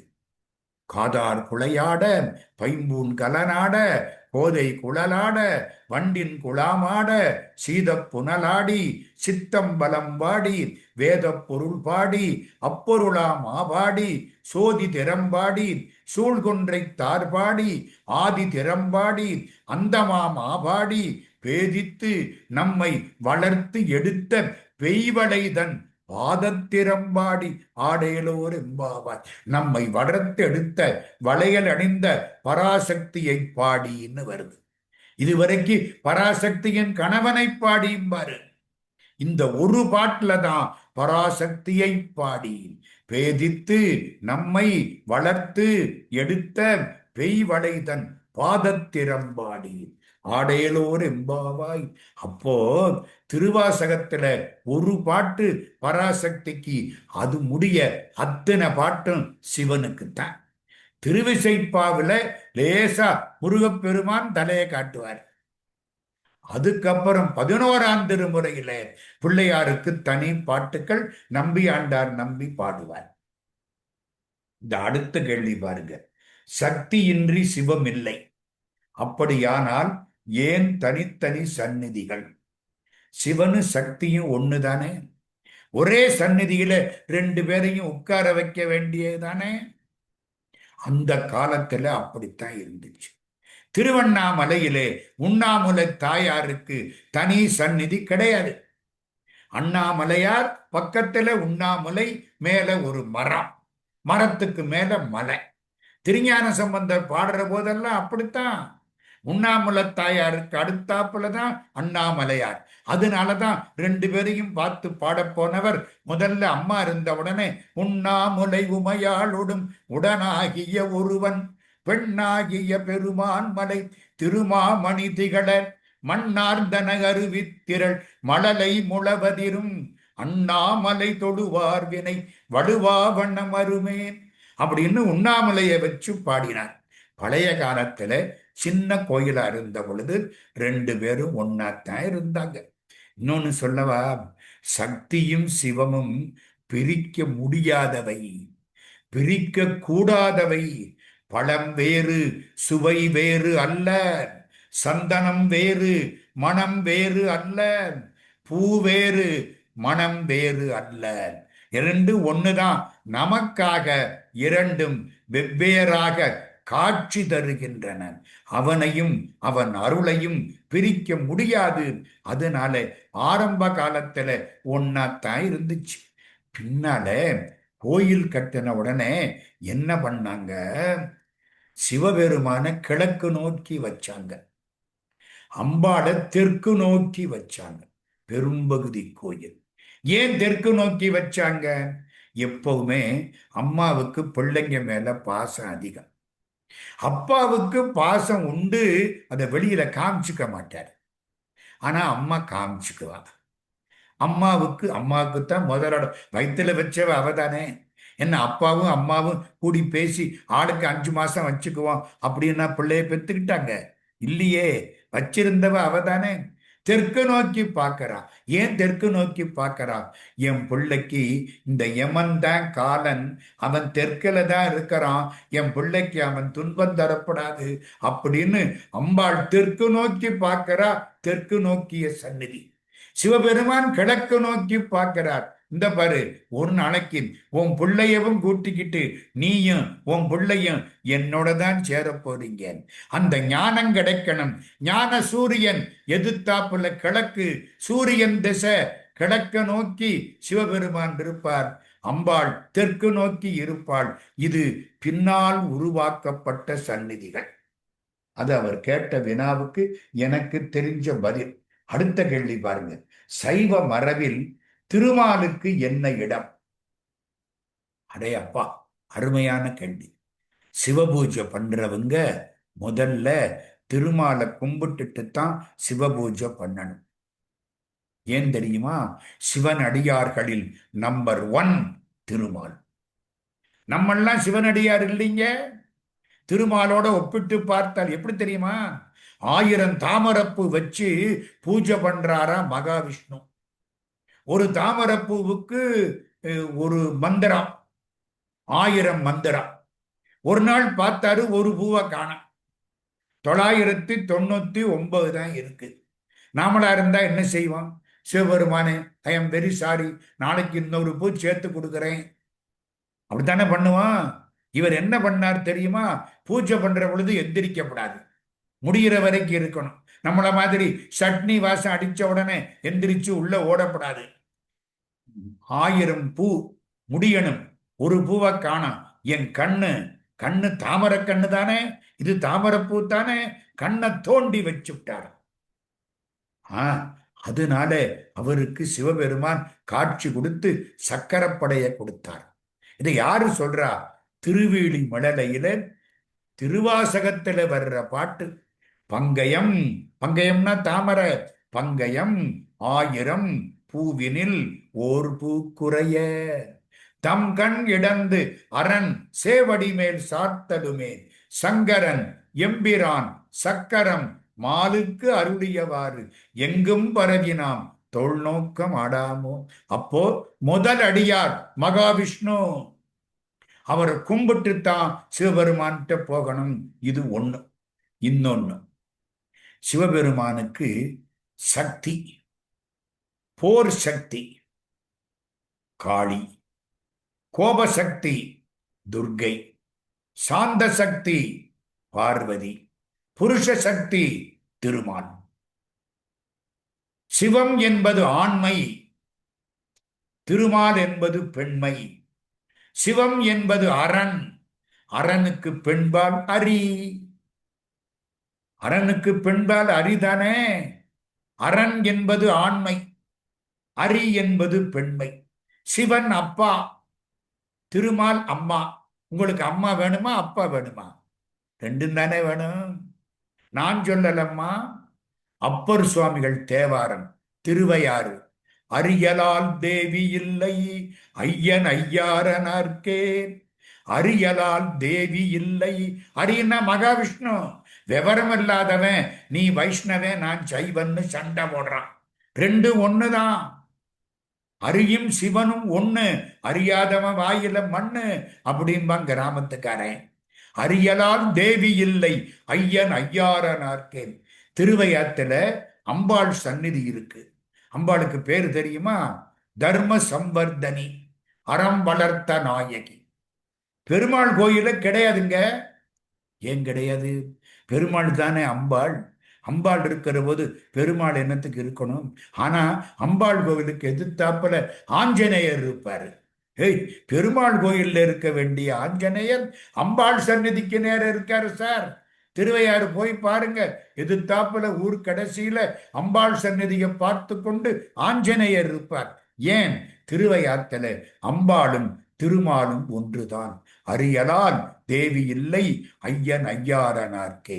விளங்கி கொண்டவர்கள் சிறந்தார்கள், விளங்காதவர்கள் இன்னும் சண்டையிட்டு கொண்டே இருக்கிறார்கள். அடுத்த கேள்வி, இந்த பிறவியிலேயே பிறப்பு அறுத்தல் எப்படி? கேட்டவரை பாராட்டணும்.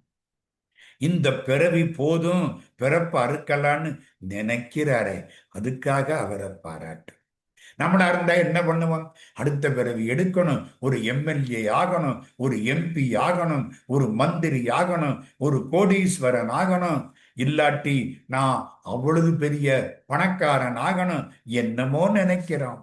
இவர் என்ன கேட்கிறார்? இந்த பிறவியில் பிறப்பு அறுப்பது எப்படி? ரொம்ப கஷ்டம். சரியான கேள்வி. நமக்கு வென கணக்கு இருக்கு. நம்ம நிறைய வென பண்ணி தொலைச்சிருக்கோம். அதையெல்லாம் அனுபவிச்சுத்தான் தீரணும். அனுபவிக்கிற வரைக்கும் இந்த பிறவி முடியாது. வினை போகமே ஒரு தேகம் கண்டாய். வெனக்கணக்கு முடிஞ்சு போச்சுன்னா தேகம் விழுந்துரும். ஆனா பழைய வென இருக்கே, அது இன்னொரு தேகத்தை எடுத்துக்கொள்ளும். சார், நம்ம எத்தனை பிறவி எடுத்திருப்போம், எத்தனை நன்மை பண்ணியிருப்போம், எத்தனை தீமை பண்ணியிருப்போம், அதெல்லாம் நம்ம அனுபவிச்சாத்தான் பிறவி கணக்கு முடியும்.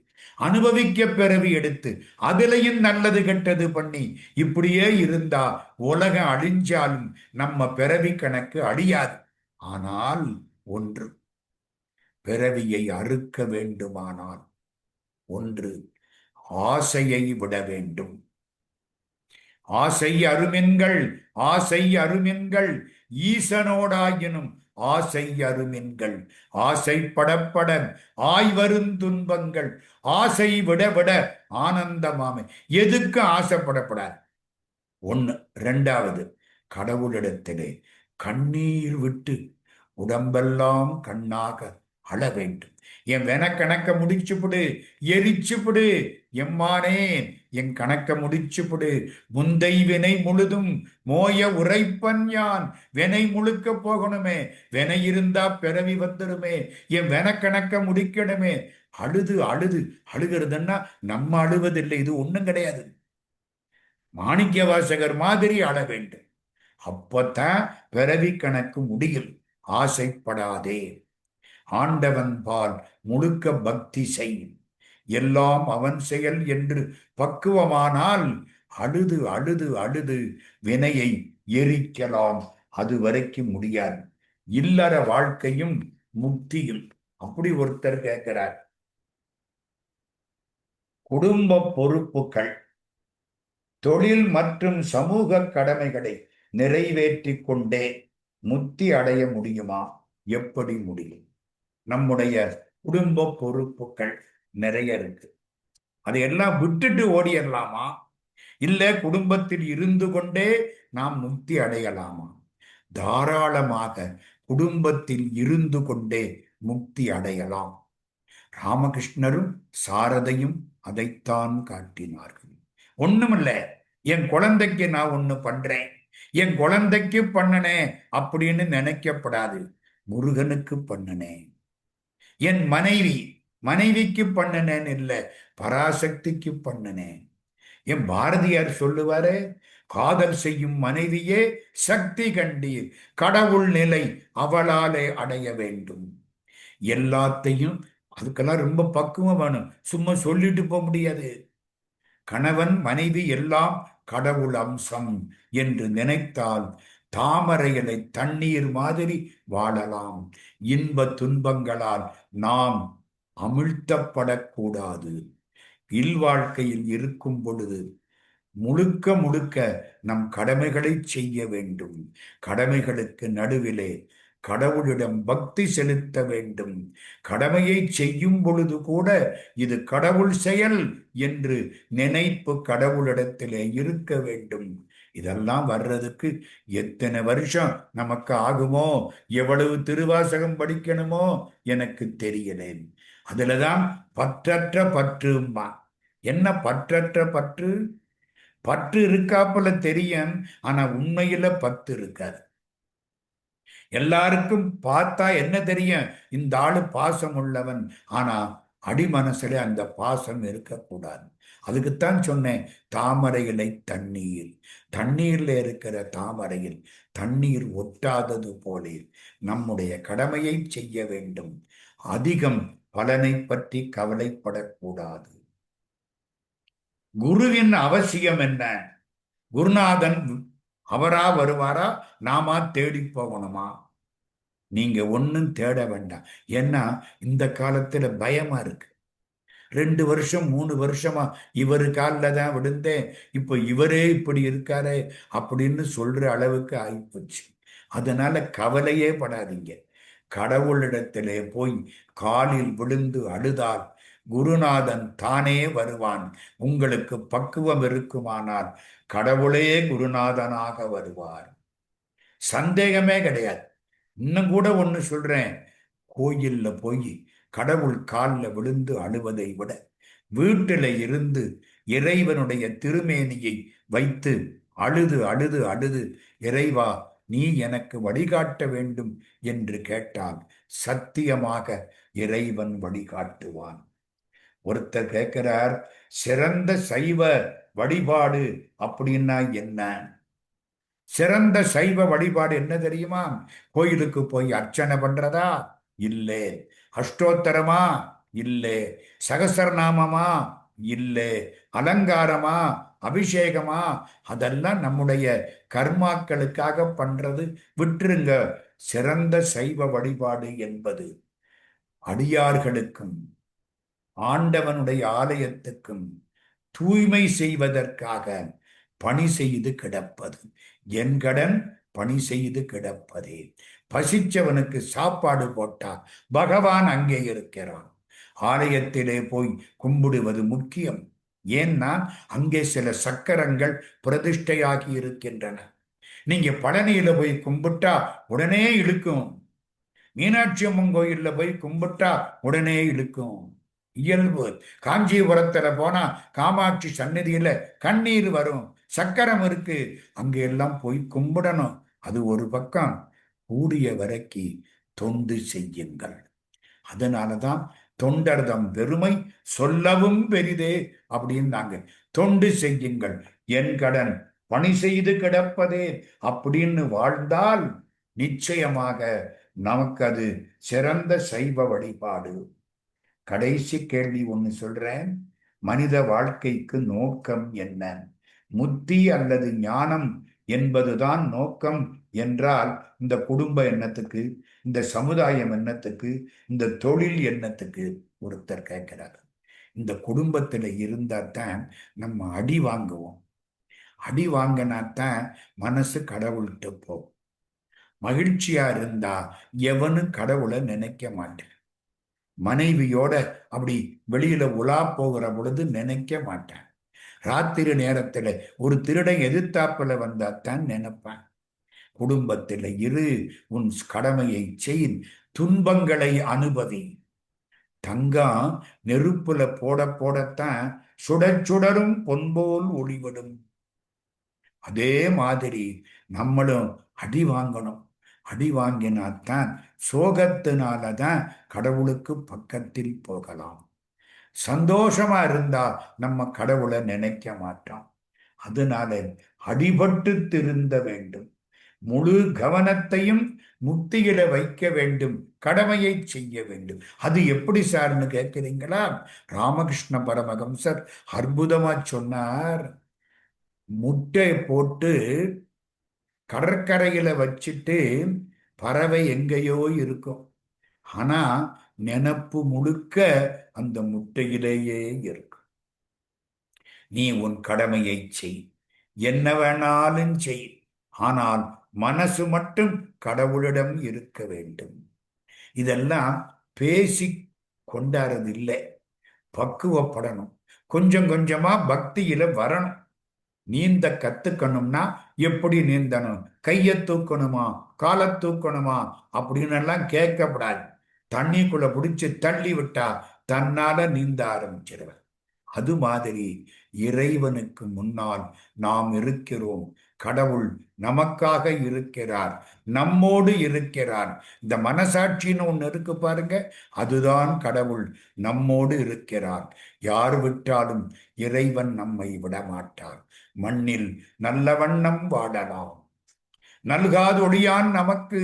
இந்த நம்பிக்கையோட கடவுளை பற்றி கொண்டு உலக மக்களுக்கு நம்மளால் ஆன தொண்டுகளை செய்தால் நீ கோயிலுக்கு போக வேண்டாம். கடவுள் உன்னுடைய வீட்டு வாசற்படியிலே வந்து காத்து கிடப்பார். அதனாலே அதுதான் பெரிய புராணம். பெரிய புராணம் பூரா என்ன? கோயிலுக்கு சென்று வழிபட்டவர்கள் வரலாறு அல்ல, நம்ம வீட்டு வாசப்படியிலே சிவபெருமான் வந்து இருந்த வரலாறு. குறிக்கோள் வேண்டும், குறிக்கோள் இல்லாது வாழக்கூடாது. அந்த குறிக்கோள் இறைவனை அடைவதாக இருக்க வேண்டும். நீங்க நல்லது பண்ணி நல்லவராய் இருந்தால் கடவுள் தன்னால வருவார். அதை மட்டும் சொல்லி ஓரளவுக்கு இந்த வினாக்களுக்கு விடை தந்திருக்கிறேன். இது என்னுடைய அறிவின் அளவே தவிர மொத்த ஞானத்தின் அளவல்ல. நான் படிச்ச வரைக்கும் நான் சொன்னேன், அவ்வளவுதான். நான் அவ்வளவு பெரிய ஆளெல்லாம் கிடையாது. அதனால இந்த வாய்ப்புக்கு நன்றி சொல்லி 3 நாட்கள் உங்களோடு இருக்கக்கூடிய பெரிய வாய்ப்பை எனக்கு தந்தமைக்காக அடிலையிடு வாழ் திருவாசக அன்பர்கள், ஆஸ்திரேலிய சைவ சித்தாந்த அமைப்பைச் சேர்ந்த பெருமக்கள், சூம் மீட்டிங் மூலம் உலகத்திலே பல பகுதிகளில் இருந்து இதை கேட்டுக்கொண்டிருக்கக்கூடிய சான்றோர்கள் எல்லாருடைய திருவடிகளையும் வணங்கி, என்னையும் ஒருவனாக்கி இருங்கழல் சென்னையில் வைத்த சேவக போற்றி என்ற திருவாசகத்தை நினைவு செய்து நெஞ்சத்தே நின்று நிறைவு தரும் மீனாட்சி கஞ்சமலர் சேவடிக்கு கைகூப்பி தெண்டனிட்டு எல்லா பெருமக்களுக்கும் பொருந்திய தேசம் புகழும் பொறையும் திருந்திய இன்பமும் செல்வமும் சேர்க என்று மகிழ்ச்சியோடு வாழ்த்தி இந்த உரையை சிவபெருமான் திருவடிகளில் சமர்ப்பணமாக்கி நிறைவு செய்கிறோம். நன்றி, வணக்கம். நன்றி ஐயா, வணக்கம். ஐயா ரொம்ப நன்றி ஐயா. நன்றி ஐயா. நன்றி இது ஐயா. இது ரொம்ப ஒரு சிரமமான பணி ஐயா உங்களுக்கு இன்னைக்கு நம்ம ரொம்ப கொடுத்தது வந்து. வணக்கம். உங்களோட நன்றி பேச்சு ஐயா. கேட்டது ரொம்ப சந்தோஷமா இருக்கு ஐயா. ரொம்ப நன்றி ரொம்ப ஐயா. நன்றி அண்ணே. நன்றி ரொம்ப ஐயா. நன்றி. 3 நாளும் வேற ஒரு உலகத்துல இருந்த மாதிரி இருந்தது. இந்த 3 நாளும் 1.5 மணி நேரம் அப்படியே ஒரு திரும்பி கூட பார்க்காம அப்படியே உங்களோட உரையை முழுசா வாங்கிக்கிட்டோம் ஐயா. மிக்க நன்றி ஐயா. நன்றி நன்றி ஐயா. ரொம்ப நன்றி ஐயா. நன்றி ஐயா. ஐயா நன்றி ரொம்ப நன்றி. நன்றி. ஐயா பிரிய மனமில்லை. ரொம்ப நன்றிங்க. ரொம்ப நல்லா இருந்துச்சு. முருகா, வணக்கம் ஐயா. நன்றி. மிக்க உங்களோட நன்றி. நன்றி. பேச்சு கேட்டது ரொம்ப நன்றி ஐயா. ஐயா வணக்கம். நன்றி ஐயா. அற்புதமா வழி நடத்தினீங்க. அகமும் குளிஞ்சிச்சு, வழியும் காப்பிடிக்க. முருகா, ஆசானுக்கு ஆசான் மாதிரி அப்படி உங்களுக்குள்ள இருந்து சிவபெருமானே சொன்ன மாதிரி இருக்கு. ரொம்ப நன்றி ரொம்ப ஐயா. ராமநாதன் டெய்லி சொன்ன மாதிரி இந்த நன்றியை சொல்லிடட்டும். அது வரைக்கும் கொஞ்சம் மத்தபடி எல்லாரும். மிக்க நன்றி ஐயா. ரொம்ப நன்றி ஐயா. ராமா சார், உங்களுக்கும் ரொம்ப நன்றி இதை ஆர்கனைஸ் பண்ணதுக்கு.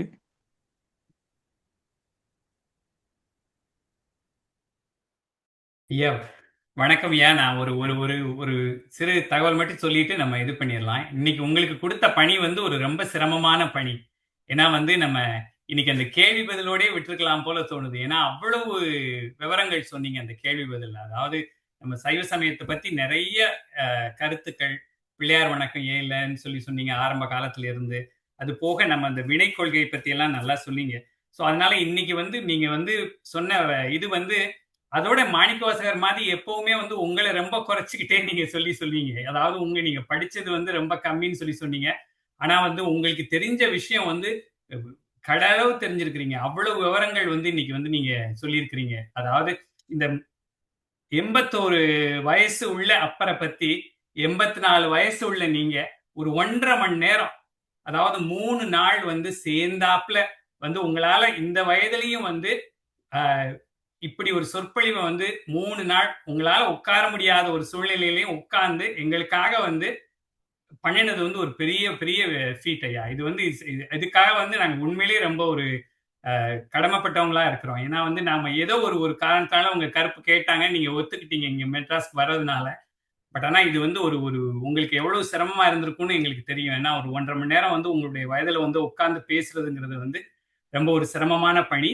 அதுல வந்து இந்த அப்பரை பத்தி சொன்னதெல்லாம் வந்து ரொம்ப ரொம்ப சிறப்பான கொள்கைகள். அதாவது அவர் எவ்வளவு ஒரு முன்னோடியா இருந்தாரு நம்மளுடைய சமயத்துல வந்து ஒரு வைராக்கியத்துக்கு வந்து எவ்வளவு ஒரு சிரமமா இருந்தாருன்னு சொல்லிட்டு, அதோட வந்து இறைவனை பற்றி வந்து பல விஷயங்களை நீங்க வந்து இன்னைக்கு இது பண்ணிருக்கீங்க.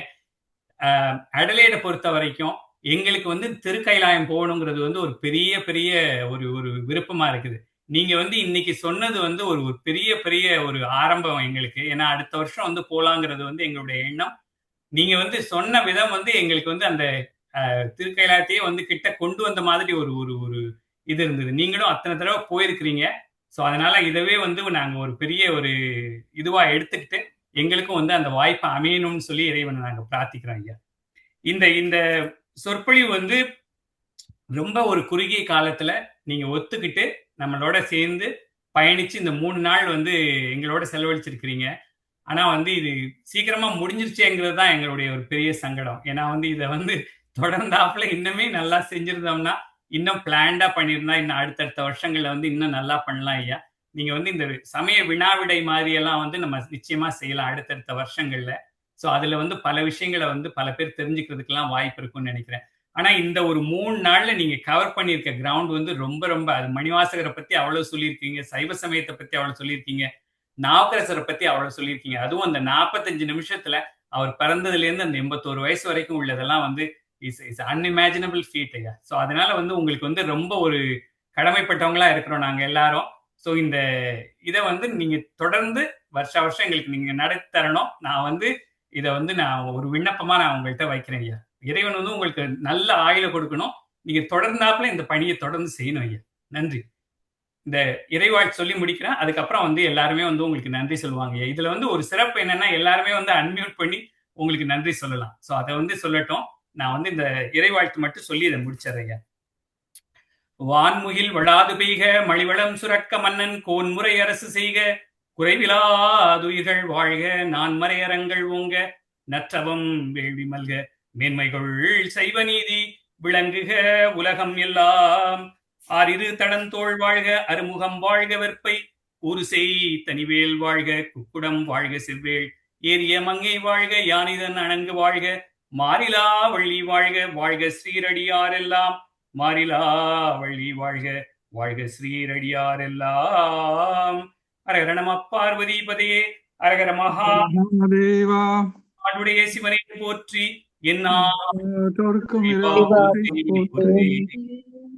நன்றி ஐயா. தேங்க்யூ ஐயா. ரொம்ப நன்றி. எல்லாருமே வந்து நீங்க அன்மியூட் பண்ணி நன்றி சொல்லுங்க ப்ளீஸ் ஐயா. தேங்க்யூ. ரொம்ப நன்றி ஐயா. ரொம்ப நன்றி. ரொம்ப நன்றி ஐயா. நன்றி ஐயா. ரொம்ப நன்றி ஐயா. நன்றி ஐயா. ரொம்ப நன்றி ஐயா.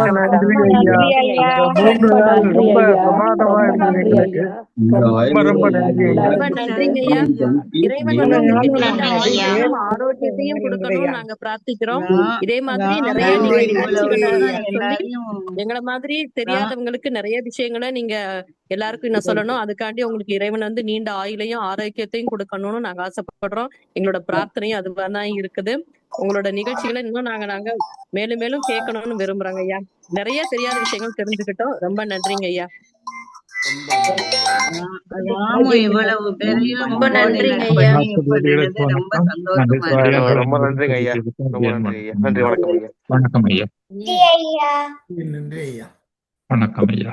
நன்றி ஐயா. நன்றி நன்றி. நன்றி ஐயா. ராமநாதன் சொன்ன மாதிரி அடுத்த வருஷம் நாங்க கைலாயம் போறதுக்கு அண்ணன் ஐயா சொன்ன பாடலை எல்லோரும் பாடுவோம். அடுத்த வருஷம் எல்லாரும் கண்டிப்பா கைலைமலை போகணும். நாங்க நினைக்காம நீங்களே அதை வந்து கரெக்டா கொண்டு வந்து சொல்லிட்டீங்க ஐயா. அது வந்து இந்த இதுல வந்து பல பேர் கலந்துகிட்டு இருக்கிறாங்க. அவங்களுக்கு எல்லாருக்குமே வந்து ஒரு ஒரு ஆர்வமா இருக்கணும் ஐயா. அது வந்து நல்லா ஐயா அன்மியூட் பண்ணுங்க ஐயா, கொஞ்சம் கேட்கல. நன்றி ஐயா, ரொம்ப ரொம்ப கேட்கல. நீங்க மியூட்ல பேசுறீங்க ஐயா. மெல்பர்ன்ல கேக்குதா? கேக்குது சார். கேக்குதா? கேக்குதுங்க. மெல்பர்ன்ல மாணிக்கம்னு ஒருத்தர் அடிக்கடி கைலாசம் போயிட்டு வரார். இப்ப கூட போயிட்டு வந்தார். நல்லது ஐயா. சந்தோஷம். நல்லா போகலாம், நல்லா போகலாம், தெரியும் ஐயா. இப்ப நல்லா போகலாம். ஓகே, நீங்க சொன்ன பாட்டுகளை நாங்க விடாம படிக்கிறோம். அடுத்த நல்லா வருஷம் நல்லா கையில போகலாம், போய் பார்த்து. நல்லா போயிட்டு வரலாம். நன்றி நன்றி. ஐயா, நன்றி. இதுல வந்து பல பேர் கலந்துகிட்டு இருக்காங்க ஐயா. எங்களுடைய பெரியப்பாவுக்கு 93 வயசு. அவங்களும் இந்த இதுல கலந்துகிட்டு உங்களோட இதெல்லாம் கேட்கக்கூடிய ஒரு வாய்ப்பு கிடைச்சிருக்கு. சோ அதனால இந்த டெக்னாலஜி மூலமா பல ஊர்கள், பல வயது, பல தரப்பட்ட மக்கள் வந்து உங்களுடைய பேச்சை கேட்கறதுக்கான வாய்ப்பு இருக்குது. அதனால தொடர்ந்து இதை வந்து சொன்ன மாதிரி நீங்க ஆஸ்திரேலியா வர்றதுக்கு வாய்ப்பு இருந்தா அப்படி பண்ணலாம். அப்படி இல்லைன்னா அப்படி ஆன்லைன்லயே வந்து நம்ம நிறைய ட்ரை பண்ணி பார்க்கலாம் ஐயா. நன்றி ஐயா. முருகா முருகா முருகா. நன்றி, வணக்கம். திருச்சிற்றம்பலம் ஐயா. ரொம்ப ரொம்ப அருமையா ரொம்ப பேசுறீங்க நன்றி ஐயா. ஐயா. ரொம்ப நன்றி ஐயா.